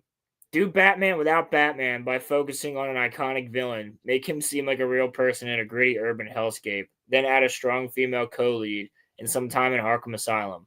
While HBO's Flightless Bird soared, Folie à Deux was so difficult to endure that one critic accused writer-director Todd Phillips of making the film bad on purpose. The movie's budget was a baffling $200 million for a film that basically took place on 2 sets and eventually grossed $200 million globally, which doesn't come close to recouping the film's cost. And even global superstar Lady Gaga couldn't salvage things. The great Joaquin Phoenix didn't help his reputation by also flaking on Todd Haynes' untitled gay romance movie, and Warner's largely escaped Joker 2 blame after some, but anybody would have greenlit this sequel. Stories from Us Too. See, they even call themselves out, From Us Too. But even if Phillips had made Titanic, you don't greenlight Titanic 2 as a steampunk martial arts movie set aboard a lifeboat, which still sounds more fun than watching Folie à Deux again. All right, so what I'll say is that they should have left Joker at 1 movie. Yes.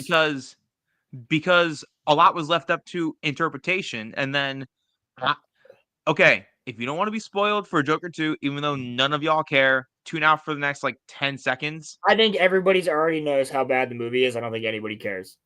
He was never actually Joker. Exactly. So which just kills the first movie. And I just like how snarky this writer is, which still sounds more fun than watching Folie à Deux again.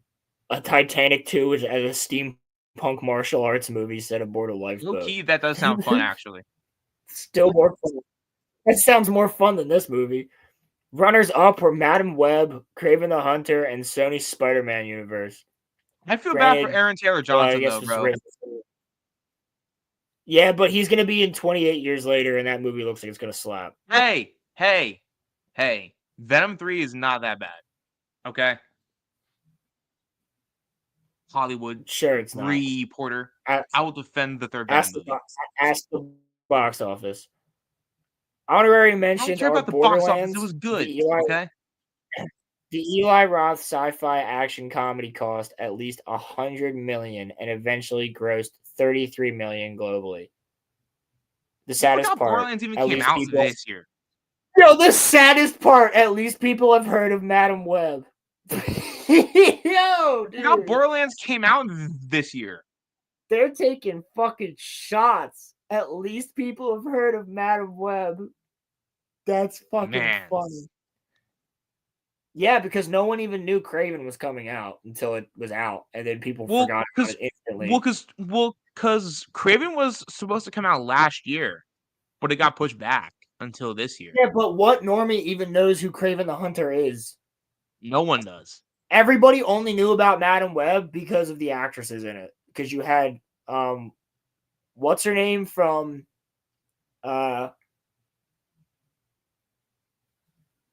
fucking Grey. Grey. What's her name from 50 Shades of Grey?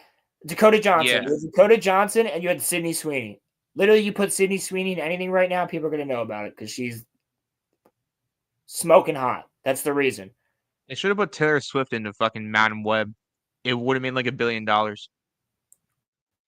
One, Chappelle Roan. Chappelle Roan is okay though. She's not like she's not a superb artist, you know?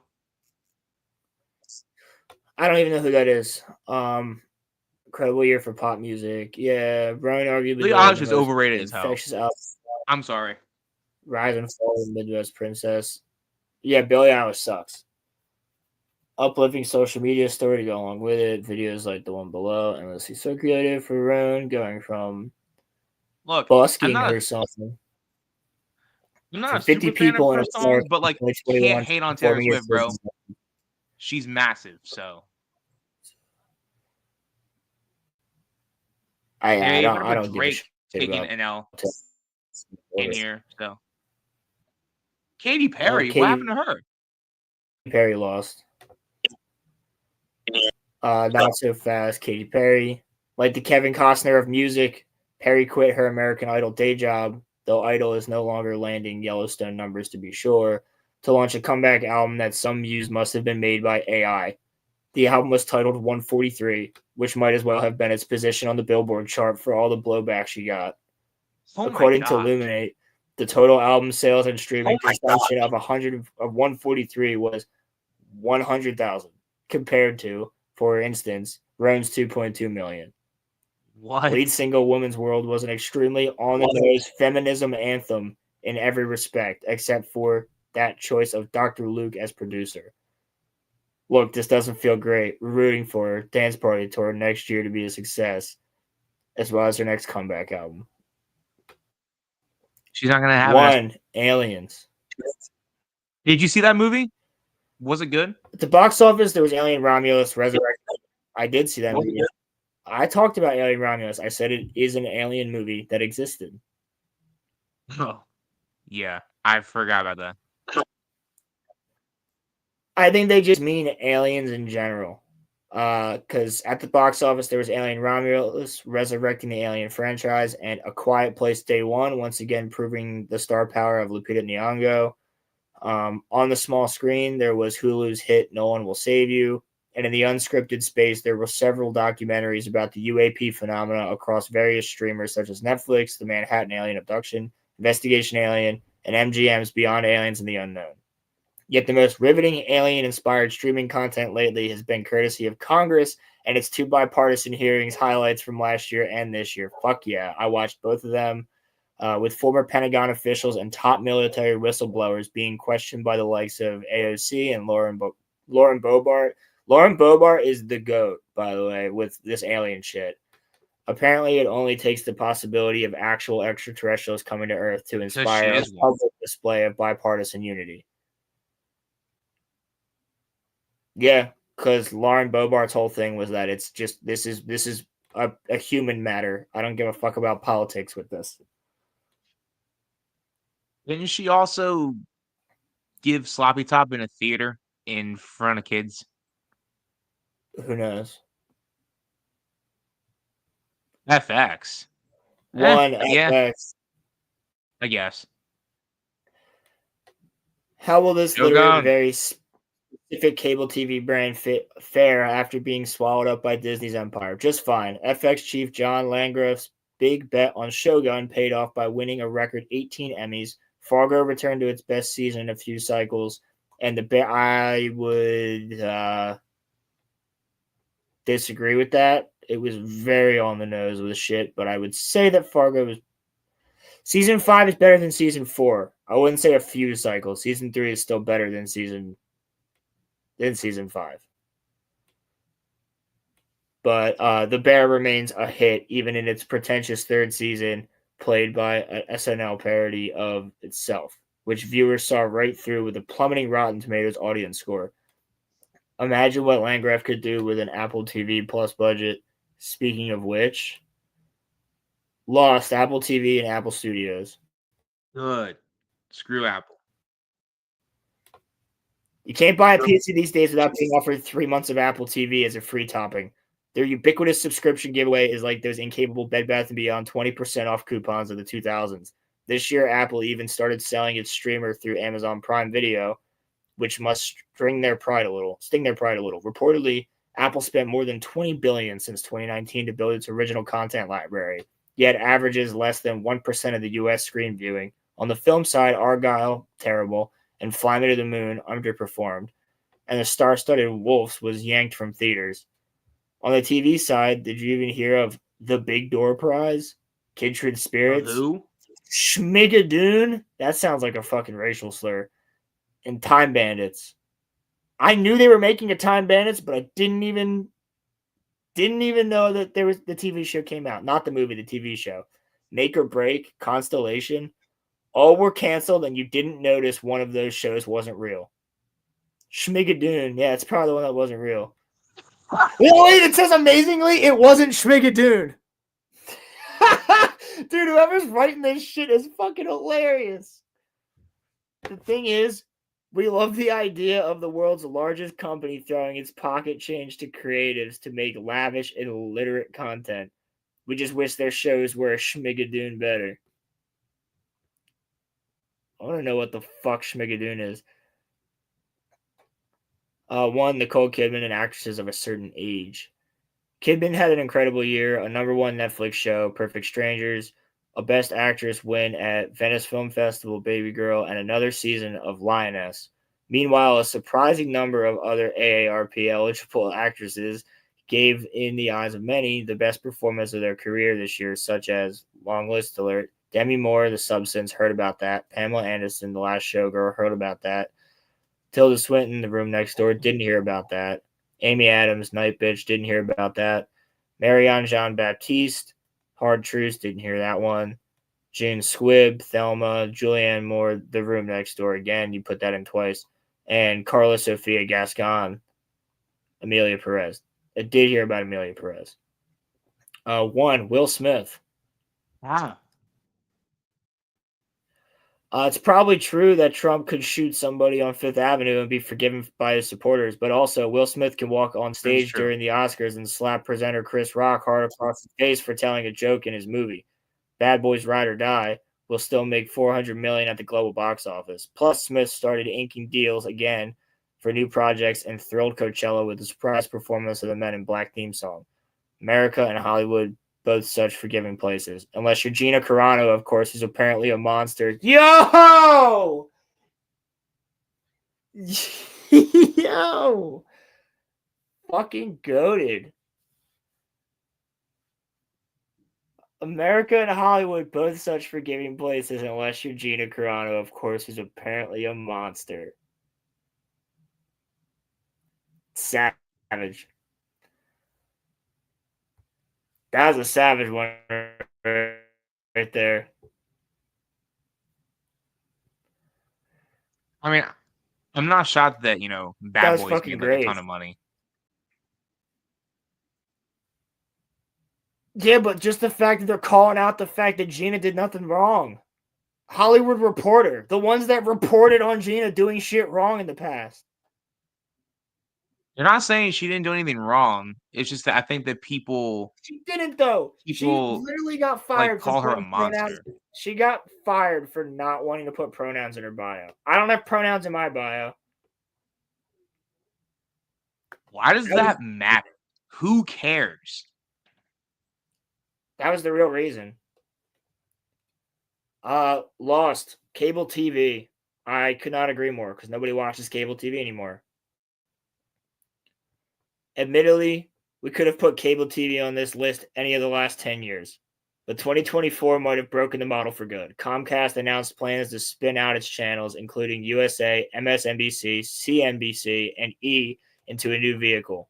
Warner Bros., Discovery, Paramount, and Disney all took massive write-downs on their value of their channels. And pay TV providers saw their video subscribers fall even faster. It's a sad state of affairs for something that was arguably once the greatest media business of all time. A particular slow clap for MSNBC, which, right in the middle of all this contraction, has been taking fire for its ever vacillating fingers to the wind Morning Joe hosts. Joe Scarborough is The Simpsons. I, for one, welcome our new insect overlords meme come to life. Damn. 1. Taylor Sheridan. Couldn't agree more. Sheridan is starting to become the J.D. Salinger of showrunners. Tucked away from the world on his massive Texas ranch and avoiding all press, his last major sit-down with a journalist outfit was over a year ago with, with us. But he's remained prolific as hell. Yellowstone returned huge despite the loss of Costner, proving once again a hit brand is bigger than any one piece of talent. Sheridan's new drama Landman is getting strong reviews and ratings, even with the cringiest father-daughter content this side of Pornhub. Shut up and make stuff seems to be Sheridan's new strategy, and given how many people he tends to upset when he speaks out, maybe that's for the best. Runner-up is Richard Gadd, whose Baby Reindeer blew up on Netflix, racked up Emmys, and snagged him a next project, even with a defamation suit. Damn. 1. Skeezy streaming dating shows. In the age of dating app fatigue, viewers can't get enough of hot young people falling in love, cheating, splitting up, and rinse and repeat. So perhaps it's no surprise that Love Island USA and Love is Blind all had their most watched seasons this year. Nobody wants The Bachelor's Rose. They want #myperson, or I at thought least Love fun Island was a British show. in the hideaway, I think it is, and a flood of new Instagram followers. And overhauled Love Island USA in particular came into its own for a 6th season that landed the series in a streaming top 10 for the first time after producers finally realized Americans want their reality TV as filthy as the Brits. See? Lost! I was right. Star Wars! Another Star Wars film pushed, another Star Wars trilogy announced. Does anybody think these announcements are real and not a money laundering scheme? How many times have we said that on this show? That they're just money laundering schemes at this point. Another Star Wars series that flopped. This one $180 million and generated massive controversy and fan division, some of which was super toxic, but also how many times can Disney blame its audience for not liking what it makes? Oh, shit.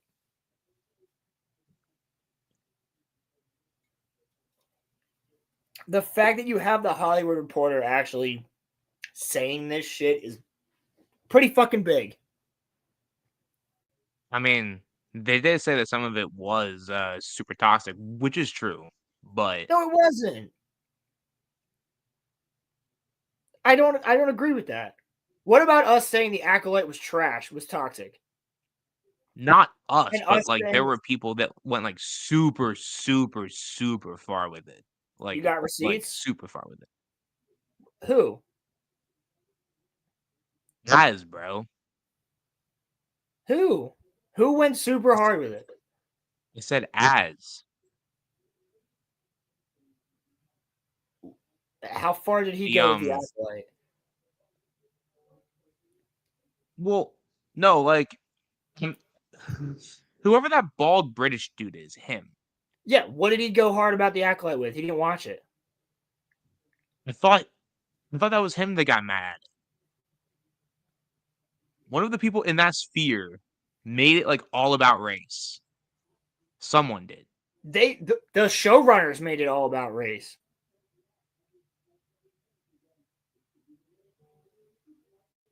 The point is the actors and the actresses. The actress made it all about race when she made a fucking diss track on Star Wars fans that was all about race. So are you going? My question is that like, yes, we had criticisms of it, but there are some people who just did not like it because of the actors involved in it. I didn't like it because of the actors involved in it either. I don't like Amanda Stenberg. She's a bad person. I don't like Leslie Edlund. I did not like it because they hired Harvey Weinstein's former fucking assistant. That's why I didn't watch it. That's what I'm saying. So what's wrong with not liking it because of an actor or actress that's in it? Because there were some people that didn't go past the who they are as people part. That's what I'm saying. People went further than that. Well, I didn't see actors do that. Well, and if you say it's about race, bro, you gotta ask those same YouTubers how they felt about Mace Windu, because they didn't care. They loved them. So it ain't about race. It's about the people. Uh-huh. They loved Lando. It ain't about race. Uh-huh. It's always the actors and Disney that are making it about race. It's not the fans. Now, we can say, and we should be able to say, that we're tired of you fucking spewing race into all of our shit, because that's not escapism. If you were truly fucking racist, you wouldn't watch Star Wars because you wouldn't like aliens. You wouldn't like different colored people.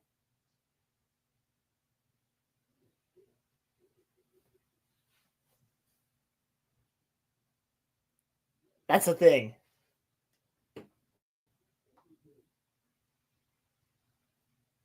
Yeah, Rolando, I think that's what he is, but I don't remember Az saying anything about that. But I mean, Drinker talked about the same shit. Theory talked about the same shit.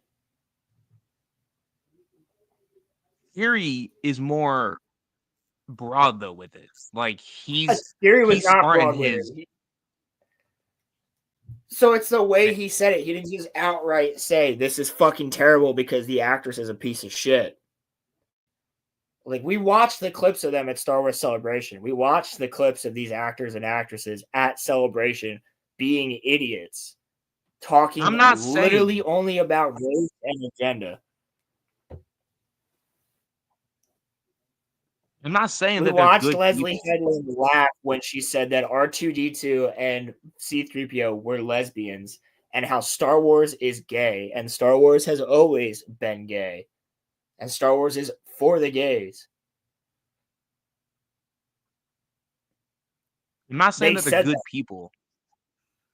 What I'm saying is that there are a lot of people who just like flat out grift. Roman, what do you think we're doing? I'm just saying. What do you think me reviewing all the episodes of The Acolyte was? That's a fucking we didn't get any views on those though, which is actually crazy. We got great views on the Acolyte episodes.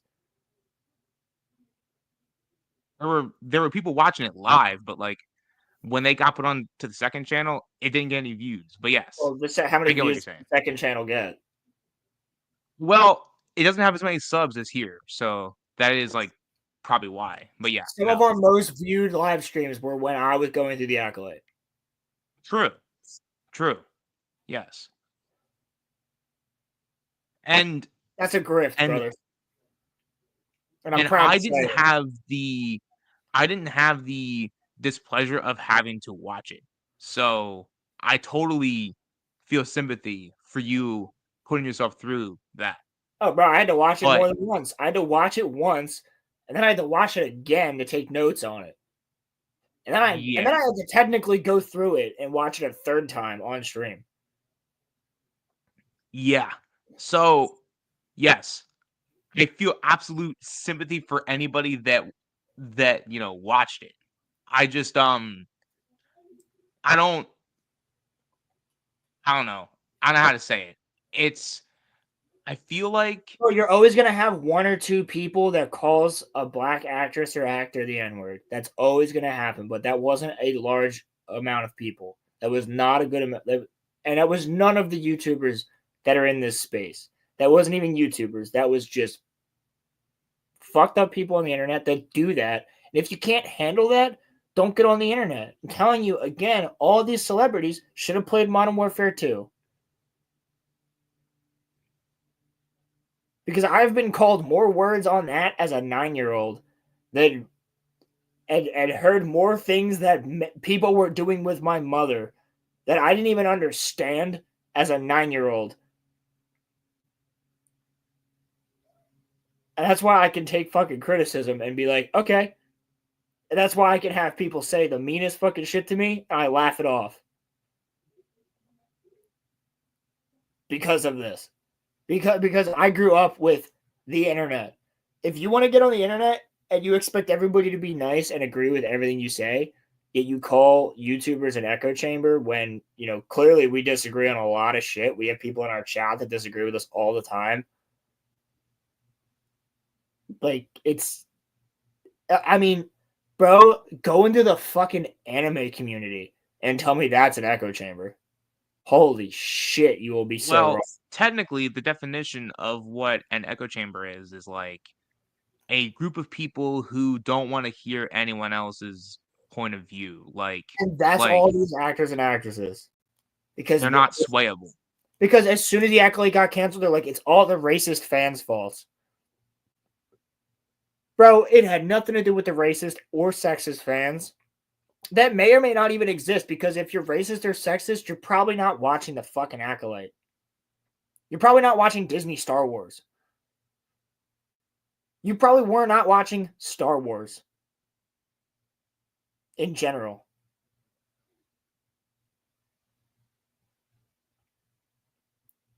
Like, they don't exist. There might be one or two people. Like, and that was proven when fucking what's her name? Moses Ingram literally said Disney warned her about racist and sexist fans, and she posted like 4 DMs she got, and one of the DMs was racist. And the other 2 were just like, you shouldn't be in the Kenobi show. Well, I'm sure she got more than 4, but she probably didn't want to show them all. I don't think so, because who's going to take the time out of their day to actually fucking DM this person? No, you talk like the true fans just say, this is a shit idea. This is a terrible character. The character has nothing to do with the actor or actress, and that was proven with fucking Rose from The Last Jedi. Nobody hated Kelly Marie Tran. All of the hate was going towards her character. None of the hate was going towards her. And she said that most of the hate that she got was actually from the media. And she talked to Ahmed Best about that, because that's the same reason why him as Jar Jar almost killed himself, was because of the media. It wasn't because of the fans not liking Jar Jar. It was because of the media. And he'll say that to this day, as he did recently on a podcast this past year. Really fast, to answer your question, I have the new COD downloaded, but I haven't played it yet. I've been kind of busy. Sorry, Roland. Oh, yeah, dog, I got it. I haven't played it in a while, but I have it. I was playing the fuck out of Warzone a couple weeks ago, and then I played the Indiana Jones game, and I kind of just stopped playing COD for a bit, and then I've just been... dude, I've been run down. It's the holiday season, and I work in retail, so... I'm really shocked that Kathleen Kennedy didn't get, like, her own spot here.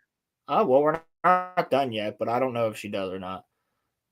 She should. So, yeah, another Star Wars series that flopped. This won $180 million and generated massive controversy and fan division. Some of which was super toxic. Yeah, I disagree with that. But also, how many times can Disney blame its audience for not liking what it makes? That's a shot at Disney, because every single time they blame the audience when they don't just make stuff that's there. And this is Kathleen Kennedy going, well, you know what? We don't have hundreds of books to take ideas from like Marvel does. Yeah, because you said that none of them were canon, but then you pick and choose and cherry pick all the shit that you want to bastardize. The franchise's new kids show Skeleton Crew is getting good reviews for its first 2 episodes. Has anyone talked about Skeleton Crew?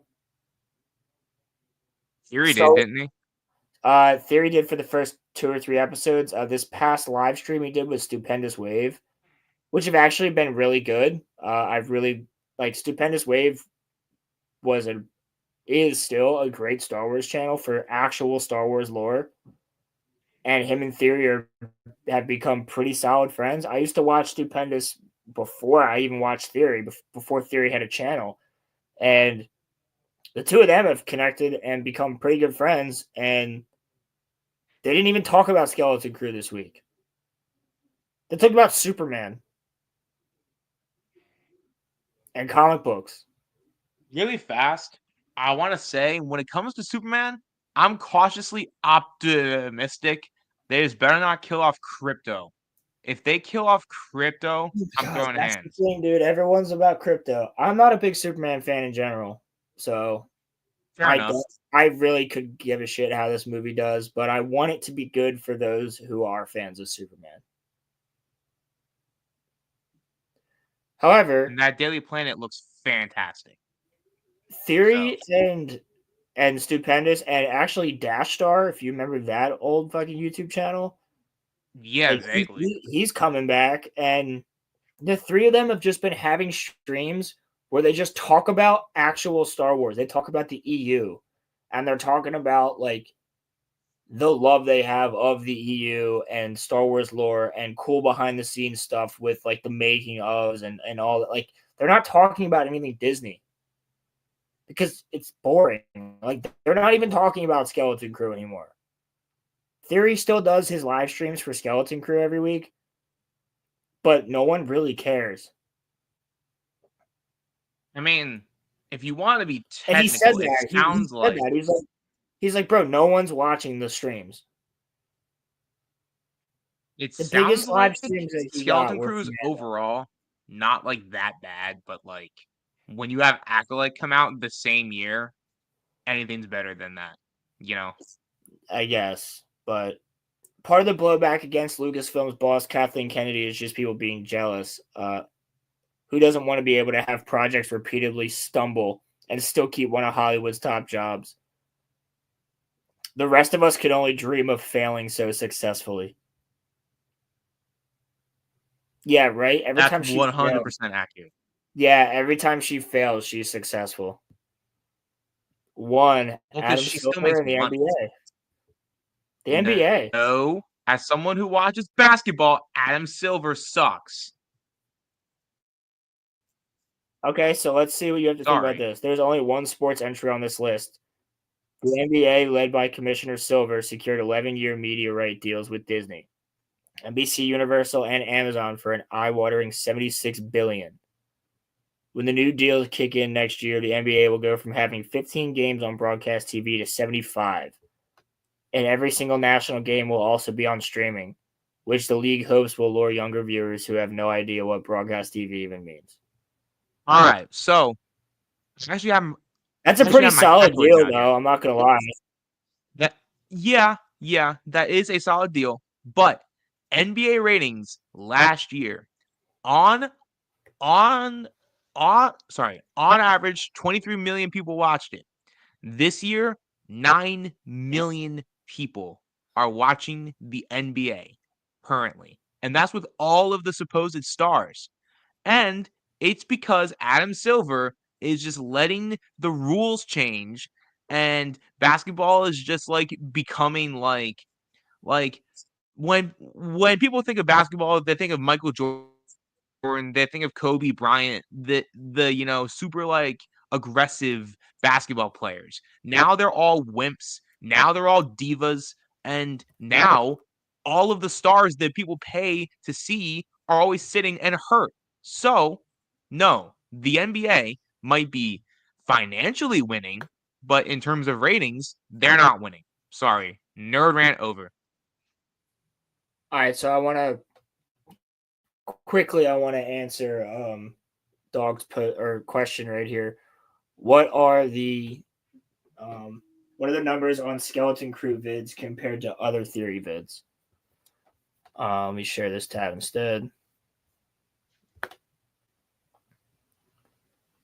Yeah. So I'm you got about this too. Rendar 15K, Dash Rendar 15K, The Jedi Watchmen 12K, Arc of Death 4.4K, Skeleton Crew 26K views. That's just the reaction. Yeah, Skeleton Crew ending theory though, so he's probably just fucking talking shit. 54K on Skeleton Crew episode 4. I think we'd have to go back and actually look at I mean, 165K ain't bad though. Yeah, because I It ain't think a bad. lot of people aren't. Yeah, but he's talking about the live stream numbers. Lucasfilm says Rey is the most valuable character, 161. He waited in line to tell me this. SpaceCon final vlog 54. How Disney destroyed Star Wars 203. To whom may concern Nice. 72. Andor season 2 63. Rey officially gets several movies in production 208. Transparency 124. So I think the highest Skeleton Crew one. Let me go to Is his lives. 165, I think, isn't it? Because his lives would be even better because that's where he's got the 39K, 27K for Skeleton Crew, 41K 50K. for Legends EU, Lucasfilm, Star Wars Theory, Spanish Wave, Skeleton Crew 30K, Dash Star 45K, Skeleton Crew Watch Party Premiere 50K. So the Watch Party Premiere makes sense. Lucasfilm cancels 2026 Star Wars movie 61K. Theory Wave episode 5 52. New Rey Star Wars trilogy announced 78. New Rey trilogy episode 10, 11, 12, 116. Skeleton Crew trailer 53. Disney makes Trans Clone Trooper 127. Discussing Star Wars with Stupendous 81. Hanging with the Star Wars community, playing fucking Outlaws 24, which is solid for Outlaws.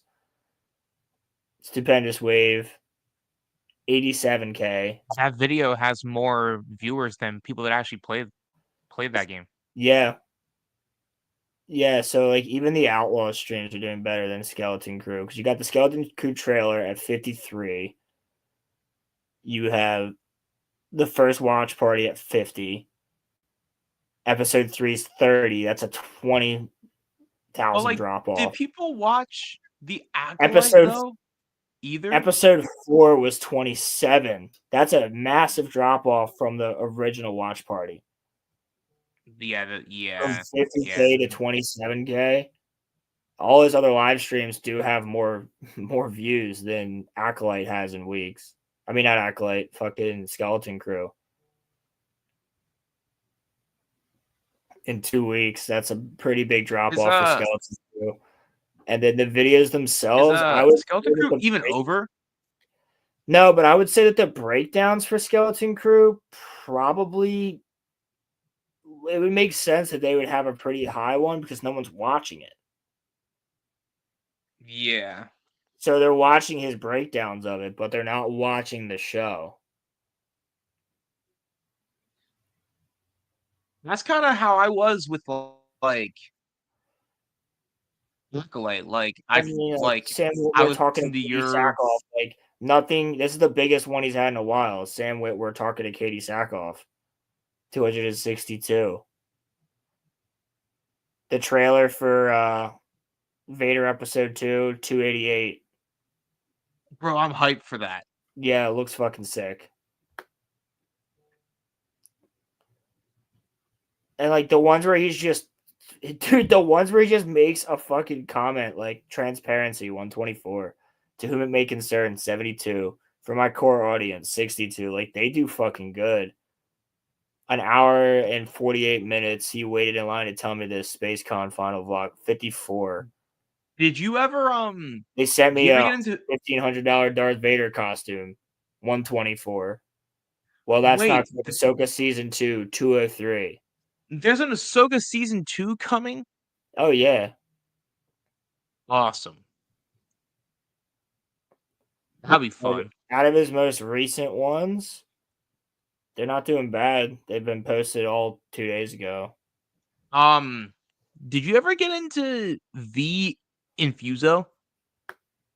The what? Okay, yeah, no, you probably never heard of him. He's like a Batman YouTuber. It's just crazy how like all of the people that I watched growing up besides Theory are all gone now. It's crazy. Bro, I do still watch Stupendous Wave because like his Star Wars content's great. It'll just be like I'm shocked that he's back. I thought he Stupendous left Wave the has been platform. around. He never left. Stupendous Wave never left. Dash Star's coming back. Oh, okay. But Stupendous Wave never left. I've always been sub to him. Because he just has good Star Wars lore. You want like random ass fucking Star Wars lore? That's like just interesting, like 8-minute vids. Like that's it. It's perfect because that's also the monetization time too. And it's a lot of Old Republic shit. I need fans to like make like a Revan movie. That'd be cool. Maybe that's what Theory should do next. Make a movie about Revan. Yeah, maybe. Lost, the BBC. Big Black. Never mind. There's only one entry about a non-US company on this list. The BBC apologized for its handling of complaints about unseemly behavior by its presenter, Hugh Edwards. The BBC then apologized for an inaccurate story about Nigel Farage's finances. And the BBC also apologized to Strictly Come Dancing contests or contestants in general for abusive behavior on the set. And months later, apologized specifically to contestant Amanda Abington. Still, unlike many U.S. news outlets, at least the British Blunder Concession Network owns its shit. Oh, that's true. From a certain point of view. One, Ryan Reynolds, and two other hot actors. I'm glad the Deadpool Ryan Reynolds, the former sexiest man alive despite being Canadian, and starred in the second biggest movie of the year with the Marvel rescuing Deadpool and Wolverine, making $1.33 billion, and continues to be a wildly successful entrepreneur peddling gin and cell phone plans. Honestly, it's almost too much. What also makes Reynolds even more special is his genius for playful marketing. Seriously, it's being studied. Yeah, it is actually being studied, but his marketing is really good, which is done with humor and authenticity to break through the clutter. Reynolds' efforts likewise helped Deadpool or Disney get back on top this year, adding on the studio's slew of its hits: Moana 2, Alien, Romulus, Inside Out 2. Runner-up, is Moana 2 really a hit? I don't know. Twisters and Hitman star Glenn Powell, secretly grown in Lev, DNA splice from Matthew McConaughey and Tom Cruise, and Nicholas Hoult, who rebounded from his canceled Hulu show The Great into acclaimed performances in 3 award contenders: Juror 2, Robert Eggers' Nosferatu, and Justin Kurzel's The Order. Speaking of Tom, I believe that Nicholas Hoult, I have to check this, I'm pretty sure. Hey. Yeah, he's in Pirates of the Caribbean. Listen.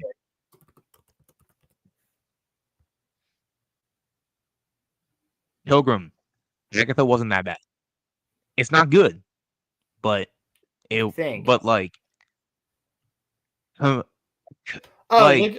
Hoult was fucking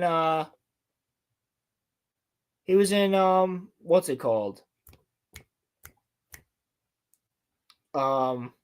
I've heard that name before. What is Nicholas Hoult in? He's in Mad Max. Oh, that's right. He's the freaking bald. What a lovely day.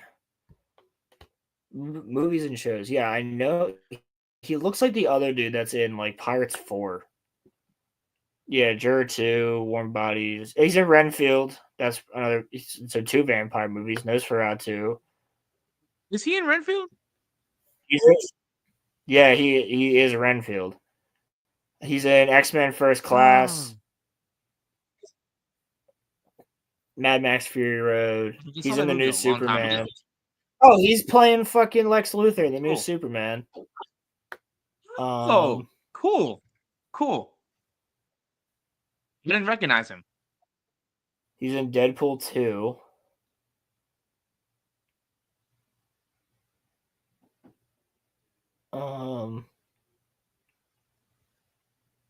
He's in Clash of the Titans. That's funny.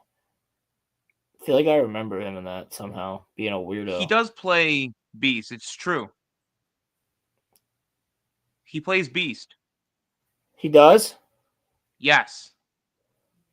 Word. Well, good for him. Because I'm gonna go see Nosferatu after it comes out. I'm excited for that. And he played and he Won and and lost.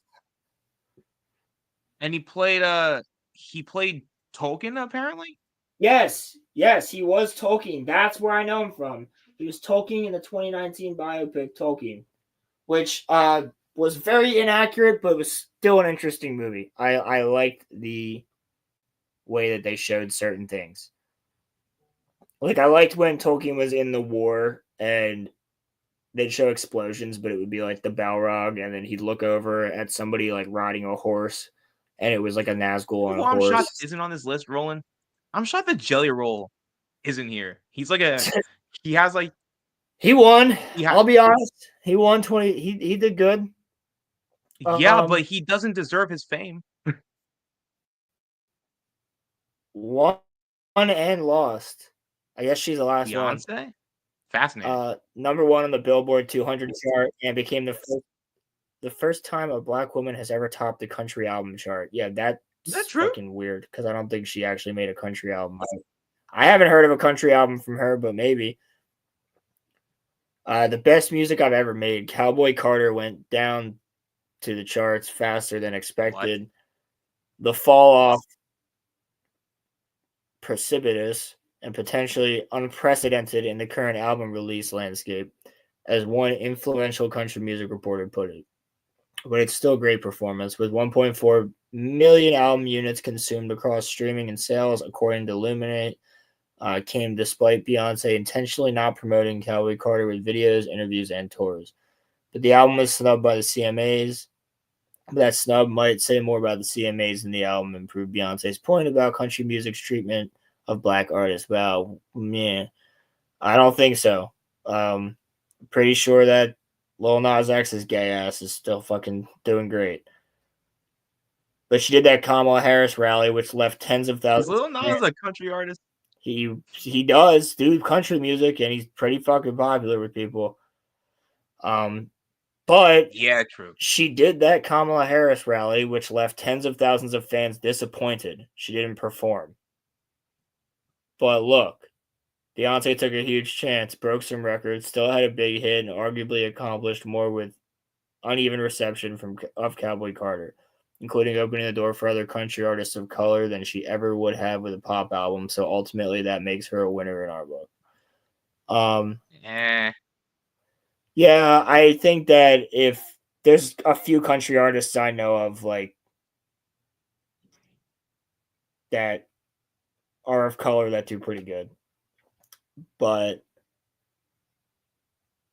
I do know that she actually said at one point, like, well, she got paid like 10 grand to walk up on stage at a Kamala rally and be like, yo, I endorse her. And then she walked off and they were like, okay. Everybody thought she was going to perform, but she did not perform. She was just like, yeah, I endorse her, and left. She just showed up for her paycheck. I think it was more than that she got paid, but yeah. Oh, even still. I mean, for $10K, I would twerk on stage, bro. Well, Megan Thee Stallion did that. All right, but Megan Thee Stallion, as much as I don't like her, twerking on stage for the president during a rally. As much as I don't like her, she actually performed a song, or what she calls performing. She actually performed. You think fucking 70-year-old fucking white women were like, "Oh, Megan Thee Stallion, can't wait." They don't know who she is, dog. That's what I'm saying. They're like Who? Who? Megan Thee Stallion? Who? Who? Nah, bro. I'm Scott telling you. Berg, Alex Wepper, and Chris Gardner, and Ryan Gajewski. So they're 4 writers. Well, those 4 writers are pretty fucking based for this article. Some of the shit they said, like calling out the Gina Carano shit, talking about fucking Joe Rogan, literally saying was how an hour. Joker That 2 was is an just hour. terrible. I told you it'd be That a was long an hour. article. That's crazy. December 5th? It was a good article. That came out like a hot minute ago. Yeah, I just found it though last week. Oh, okay. Interesting. No, bro. I mean, I'm telling you. That was a great article to go You know over. what? You know, people have been thinking about what would have won Kamala Harris the 2024 election, and I know exactly what she freaking needed. She needed a performance from Ice Spice. That would have saved her, bro. I'm telling you right now. She is not something I want to look at. Bro, I don't know if you can tell that I'm being, sarcastic, but like genuinely, I need to ask anyone who watches or who listens to Ice Spice, I need to know something. Why? Do you need mental help? Like, seriously. She got the crazy eyes. No, bro, it's not like for me, it's not even so much about her looks. She says the same 4 things over and over again. Yeah, it's retarded. And Roman, it's like Roman, it's like what we were talking about. It's the chicks at the pub. She's got the body. Bro, nothing going on in the head. Exactly that. There's no face. There's no face. She's wearing a fucking mask. No, but like, bro, she literally says the same 4 bars over and over again. As much as I don't like him, at least Lil Pump switched it up, okay? At least Tekashi, as stupid as he is. Oh, we going on the rapper train again, dude? No. I was just making a point because you brought up Meg. So I was just making a point. Yeah, I don't like her. I don't like. I'll be honest with you, dude. I don't think there's a single female rapper that I'm like, yeah, I'll listen to that. Nah, I can get behind like Nicki Minaj. I don't even think she's a rapper. What is she? She's a pop artist. Most of her music is poppy. That's because true. She rhymes doesn't make her a rapper. Just because she rhymes fast doesn't make her a rapper. That's true. In my opinion. I mean, the freaking Catch Me Outside girl's a rapper. Like, that's kind of the thing. She's also a whore, so. Yeah, I mean, she is one too. But I can't hate. She made like $100 million on her freaking OnlyFans.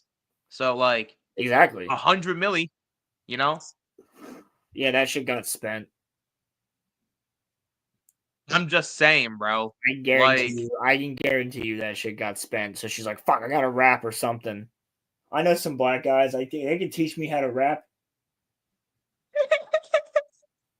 That's literally her thinking. Like, she's retarded. Although, it's not as bad as all of these like TikTokers turning into music artists, thinking that they're talented because they dance, or they lip sync to songs and then get famous. Fucking. I mean, dude, I'm gonna start going down a fucking rabbit hole. I don't go on TikTok. Oh, well, yeah. I haven't gone on there in a minute either. I just don't go on there. The only thing I've ever done on TikTok is like completely like somebody sends me a shit post meme and I'll watch it, but the only memes I fucking watch from people are like shit they send me on Instagram. TikTok is really only useful for me when I'm dropping music because it's a quick and fast way to put out snippets that can hit Well, that's what like I'm saying. When I make an edit, I drop it on TikTok. Like yeah. I post it on Instagram, and then I'll post it on TikTok, and then I'll get off TikTok. And then I'll go on, and it'll be like, wow, I got like a fuck ton of views on this. I try not to interact with people on TikTok as much as I can. I don't interact with anybody on there. It's like, oh, this girl from high school, posted a video, and I'm like, I don't give a fuck. It's also I only have notifications on because it's like, oh, this hit 2,000 views or 4,000. Like my Tokyo Ghoul edit has like 4,000 something views on TikTok. nah, bro. The last time I checked, I think it was at like 5K your thing.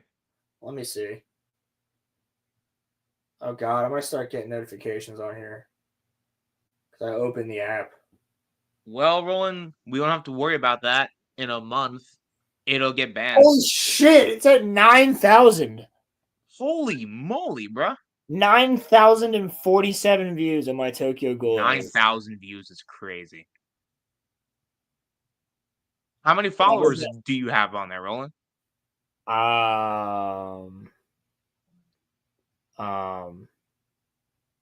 Like fucking none. I mean, that's not bad, considering that you're like a small channel on there. Yeah, like 200. Nah, bro, that's not bad. That's not bad, considering. Yeah, but like the fucking the ratio is crazy. Well, that's kind of my thing, though. It's very easy to get famous on TikTok. It's very easy to get views, like 9,000 views, but like 400 fucking likes on the edit. I need to know what the algorithm is on that platform. Like, it's just post shit. But like, does everyone's video get seen eventually? I guess that's how it goes. I know for like the Bleach YouTube, one, why not? Well, I know that being on YouTube the last like 3 years, you kind of learn that like there are certain like algorithms. Like there's people that are into nerdy stuff. There's people that are into cooking. People that are into gaming. People that are into politics. So you can have to find your own niche. And if you try to do multiple things, it can kind of get muddied, you know? So that's kind of why I don't. It's not that I'm like, I think that TikTok's an invasion of privacy for sure, but it's not that I hate the concept of what TikTok is. I just don't understand how people can get so big on there so fast. That's kind of my thing because like YouTube growth is slow, which I completely get, but like I don't get how people can get so big on TikTok. Like they're doing the same thing over there that they're doing here. It's just that like over here is more like long form videos. I guess because people have a shorter attention span now. And then shorts and like YouTube's literally just upped their short time to like 3 minutes or something, or they're about to, and it's like, okay, so you're just making. Did they really? They're just making YouTube videos. Why would you make that a short? Just like make it into a video. Yeah. Well, that's what I'm saying. Like shorts on YouTube is stupid. I hated that they added that. Shorts fuck up your algorithm. Don't make shorts. Anybody who's making shorts they're usually not helping your algorithm. Make clips. Make clips of your streams or clips of your videos if you have a longer video, and post a clip that's like 3 or 4 minutes, as opposed to like a minute long short. You think shorts are good for the algorithm? For the Everybody algorithm? I've talked to will tell you that shorts are not good for the algorithm. Yes. Oh, okay. Yeah, because I mean that kind of makes sense because like people go there and then they probably see the main premise of what you're like trying to say and then just dip. Like, Well, it's literally not even that. I'm pretty sure with a short, when you scroll past one and it plays for a second, that's a view. huh? But it's not a. It doesn't. It's not a like. There's nobody's watching it. Nobody's actually watching it. If you're making videos, people are actually watching them. Well, yeah, like it hurts your watch time. Yes, I know that for a fact. it only fucks with your watch time at the end of the day. Yeah, but people get famous off shorts though. But then like people when they make the long form, no one watches it. No one watches their Because actual videos. Exactly. right, yeah. And I then was you have thinking about people like fucking Mauler, the long man, who has like 7-hour streams, and people will sit there for the entire 7 hours. yeah, I mean that does take like, dedication. Eventually, I Fuck, I think do. I watch the entirety of those streams. Because here's the thing. when I like to fall asleep to podcasts, so like they just did one on Die Hard. And the past couple nights I've just been like, all right, that's where I fell asleep. And then I'll just go back and like listen to the next like 20 minutes till I fall asleep, and then it'll play all night. So that's I do that for that's all the kind of lives. like I do that for like Friday Night Tights. I do that for fucking Tuesday night's main event, Geeks and Gamers, like Star Wars Theory. one of our subs says that like they just like throw on OG RoloRome cast in order to sleep, and that was when we weren't like unhinged yet, and like You sure you about know, that? I'm pretty sure well, I we mean, finished during Kenobi. which is funny because that's literally like when we started. No, but like we were more we weren't live yet. I think is what he was Oh, trying to say. yeah. Like there was no guests coming on. There was no. There's all right. Well, there's not much there because we went live pretty quick. We did, true. But like the Spotify stuff, when we were only on like Spotify, like that's kind of Isn't that only like a couple months? we were on Spotify for 21 episodes. And then we went over here for episode 22, but then we went live with episode 31. That was our first live ever. And the rest is history. So it took 31 episodes for us to become a live stream podcast, but we've been on YouTube since episode 22 by all technicality. Actually, if you want to be even more of a technical, we actually episode 6 is actually up on my YouTube channel. That one we actually did video of. So technically, we were on YouTube for episode 6. So yeah, that's all there is to it. You make retarded short form content, and people who don't think gobble it up. Exactly that. True. Yeah. Exactly. And I don't even necessarily hate TikTok as a platform. I just don't get it. It's Like it's something that I just don't cringe, get. though. It's such a cringe platform, dude. Yeah. Yeah, no, I mean it's pretty cringe. And like you can't call out people on there. Like say that you had like hella followers and I was like, Roland News smells. Like people are gonna be like, take him off of this platform. Take him off. You could be spewing misinformation and people could call you out for it. They're just gone. Yeah, like say that like you were saying Roman's got like an STD or something. Like, well, we know that's not true. Well, yeah, obviously not. But like if I call you out for saying that, I'll get taken off of that platform. Whereas I think that like YouTube's not much better, but like it's a little safer. A little bit. Yeah, but like if you talk to Team YouTube and actually get to a person through talking to Team YouTube, you can get somewhere.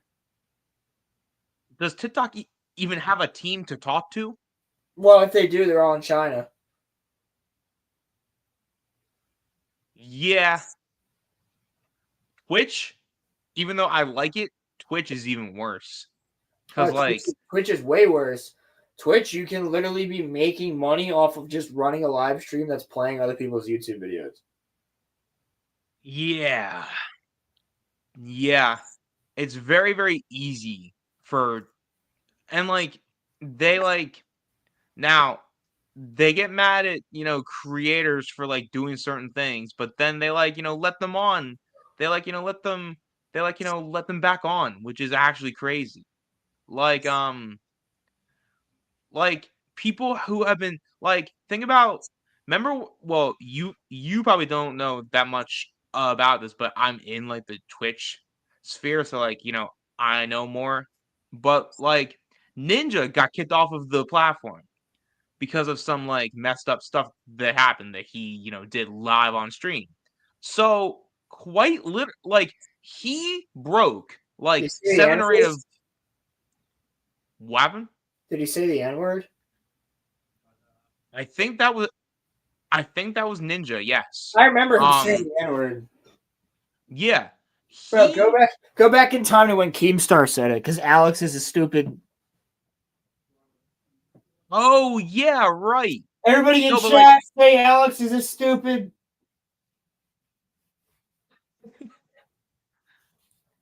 He's but so like boy, Keemstar coded. Well, no, but like I'm saying, Ninja quite literally, and like Twitch gives you the rules right in your settings. You can really see what all of the rules are. Like he literally violated probably like 8 or 9 of Twitch's rules. Bro was also one of their biggest streamers, so they don't care. Right. Well, no, I'm saying bro was gone for like a week, and then they like let him like back on again. Whereas like it takes an arm and a leg for like smaller people to actually like get their channels back. So like Twitch shows favorites too, which just like when it comes to these platforms, they shouldn't show like favoritism. Like that, like that's not cool. I don't care if it makes them money. Like, and like, it's like especially bad with like Twitch because like, Ninja could murder someone on stream and would get banned for like a week, and then would like or it's like how like the Pauls don't do anything wrong technically. Bro, but showing dead bodies on stream and being disrespectful to dead bodies in the suicide forest in Japan is pretty fucked up. How did Jake not get banned for that? He got banned from YouTube. I don't know about anything else. I'll be back in a second. Word. I could have sworn Jake was banned from YouTube. I could have sworn. Hold on. Was Jake Paul? Was Jake Paul? Okay, Crimson. No, listen. I said technically. Technically. I don't think. the rules are more flexible if you make the platform money. It's not profitable to begin with, so I guess we have to deal. Yeah, no, and like I I I'm not saying that you know, the Pauls, like, they are reprehensible people, but like they're not doing anything different than like, anyone else is. I just I don't see. Oh.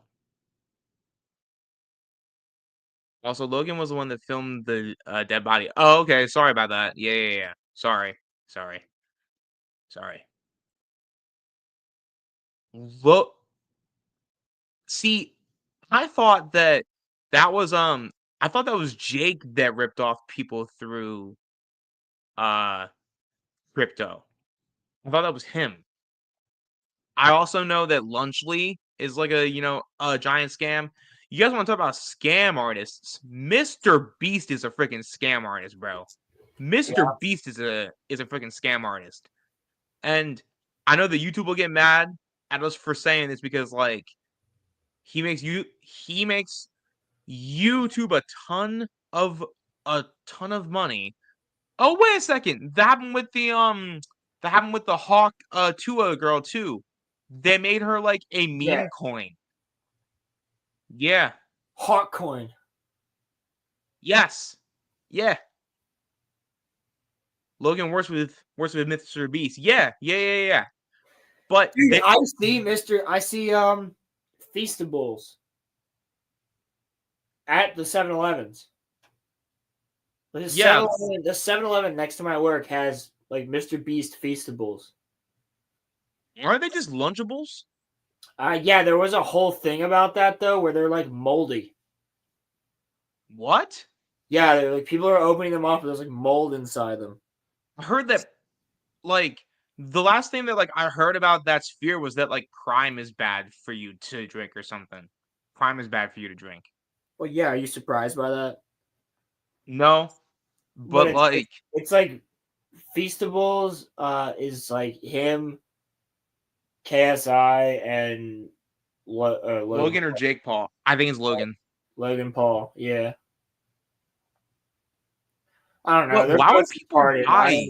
I get them mixed up because they're the same fucking retard. So why would people buy like Feastables though? Because your kid watches sugar drink. Yeah. That's why, because your kid watches Mr. Beast. Your kid's like, I want to get this.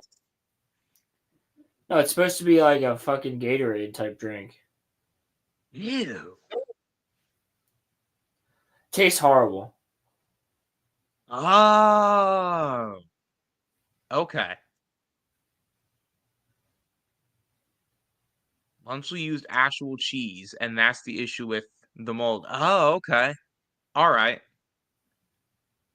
Why can't Mr. Beast just sell merch? Why's he gotta sell food? That's true. Feastables and Lunchly were promoted as the healthy alternatives. What? Bro, if you're gonna just eat a Lunchable. Not even just that. Just make a fucking sandwich. Make a goddamn sandwich or give your kid $5 to get a piece of pizza from school.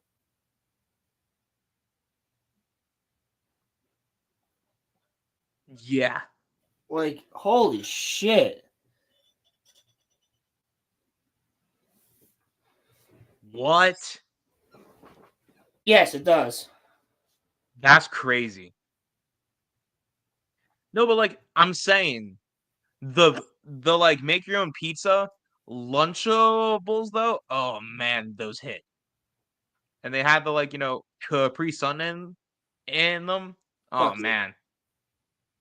Capri Sun was just pure garbage, but they tasted good. Hey, Capri Sun slaps. I want to hear it.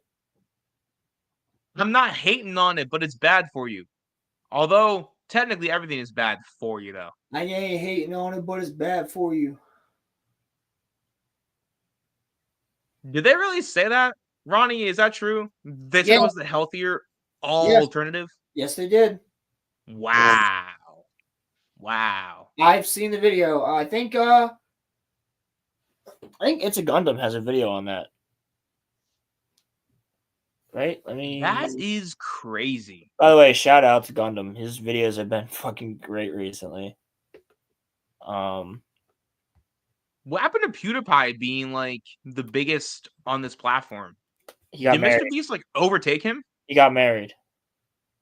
I'm not even joking, dude. He got married. More Pegasus has covered Lunchley in autistic detail. Huh.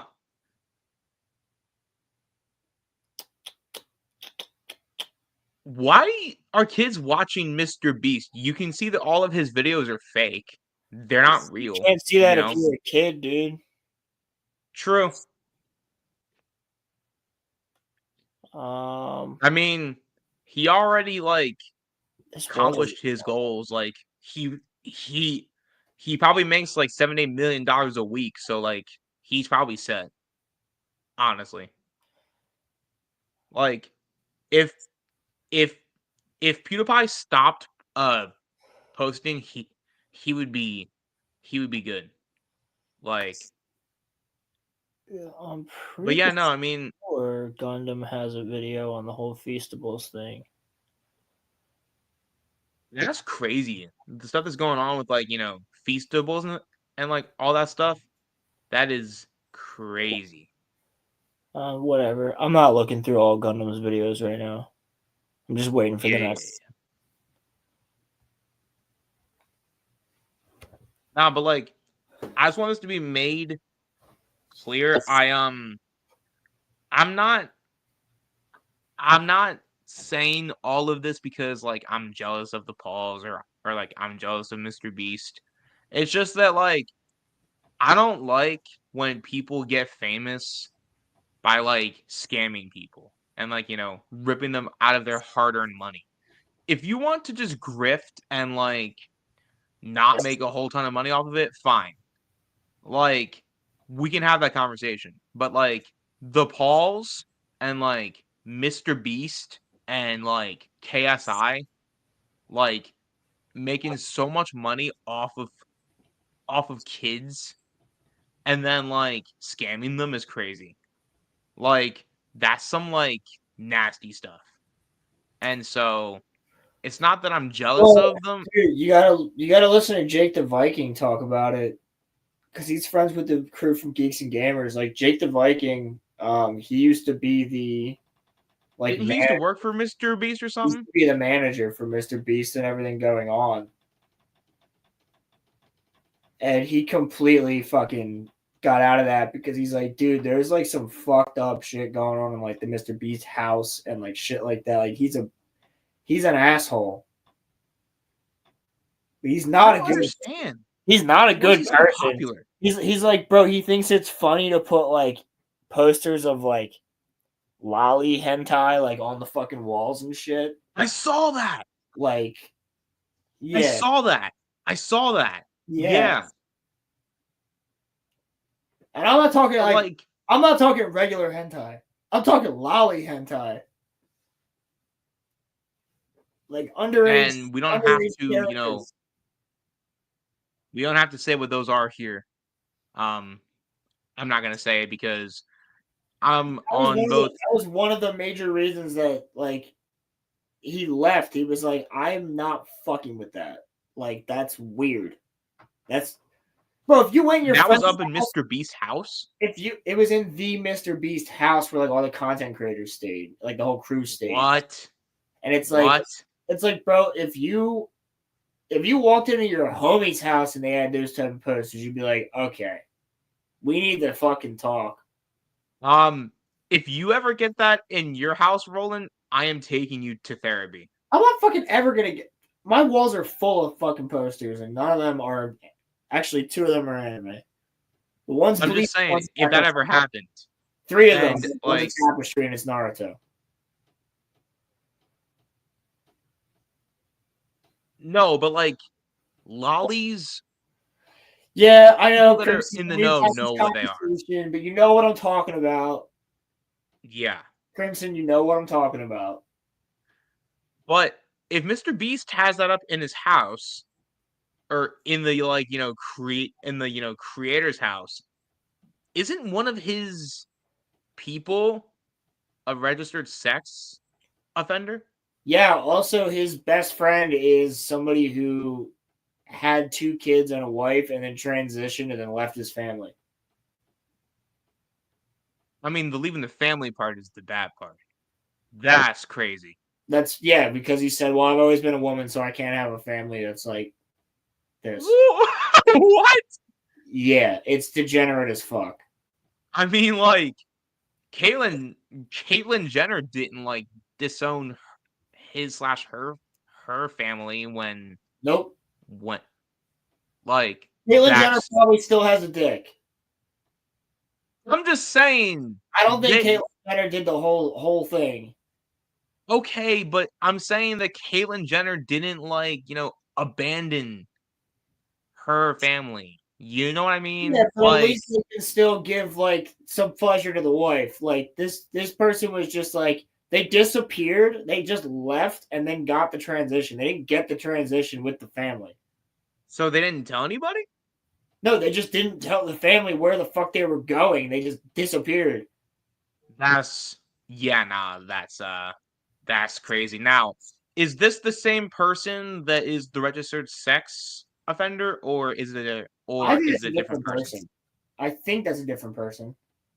Okay. But to Crimson's point, Mr. Beast is surrounded by degeneracy. So you don't think it's him? It's the I people think that it are is like him. surrounded by him? No, I absolutely think it's him. I think he allows it. Oh, okay. I think he's cool with it. He's the one who put them fucking posters up in his house. Yeah. I used to like him too, but then I never did. When stuff came out about him, I know that we always say separate art from artists, but like when it comes to this, it's like nah. It's not art, and he's not an artist. Right? Yeah. Yeah. Like it's like different for music or for like actors, but like he's someone who makes like YouTube videos. Yeah, like I can like The Usual Suspects and think that Kevin Spacey's not a good person. Yeah. But I can still like the movie The Usual Suspects. Yeah, but I mean, Kevin Spacey's not a good person. But yeah, he's a terrible person. But that's what I'm saying. Like The Usual Suspects is a fucking phenomenal movie. Yeah, just like how Rust is like pretty good, but like Alec Baldwin's a bad person. Did Rust come out? I thought Rust dropped this year.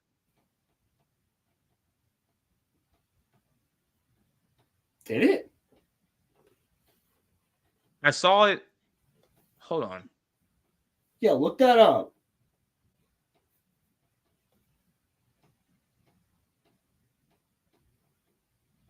Because I have no idea. I was only paying attention to him because I think he's an idiot. Yeah. And the Did Rust come out?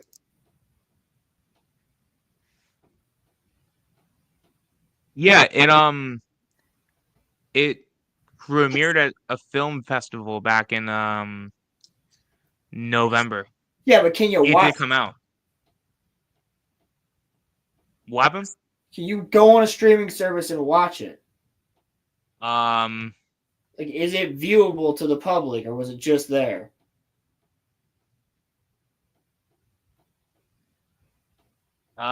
It's set to come out in February for streaming services. It'll be on Amazon Prime. So then, no. No. The clips I saw were on Twitter. I saw clips of it on Twitter. From what I saw, it looked halfway decent. But I still don't... I was never a fan of Alec Baldwin, though, anyway, so... I didn't lose any sleep over it. He's always been an asshole. Yeah. So, but like Roland and I have said though, separate art from artist, but like Mr. Beast is like, not, he doesn't make art and he's not, an artist and he's genuinely scamming children. So, it's kind of like we all unfortunately have to share the same platform, but we also have the right to say what we feel, and we are compared to Mr. Beast, we're like a little puny ant.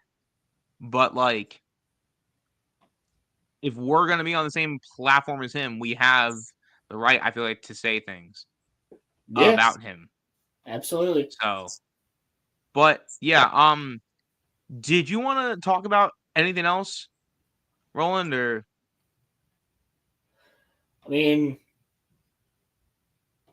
no, I mean, I didn't really have anything else. well, I think that before honestly was going to take up a good amount of time.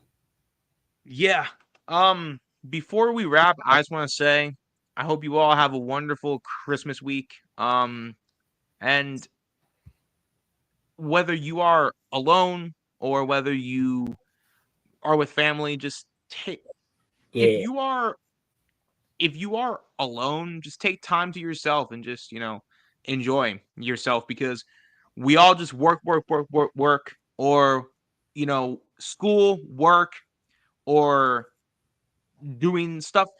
Take some leisure time out for you. And if you're with family, take out leisure time with, your family. And don't the thing that I've learned is don't hold unnecessary grudges.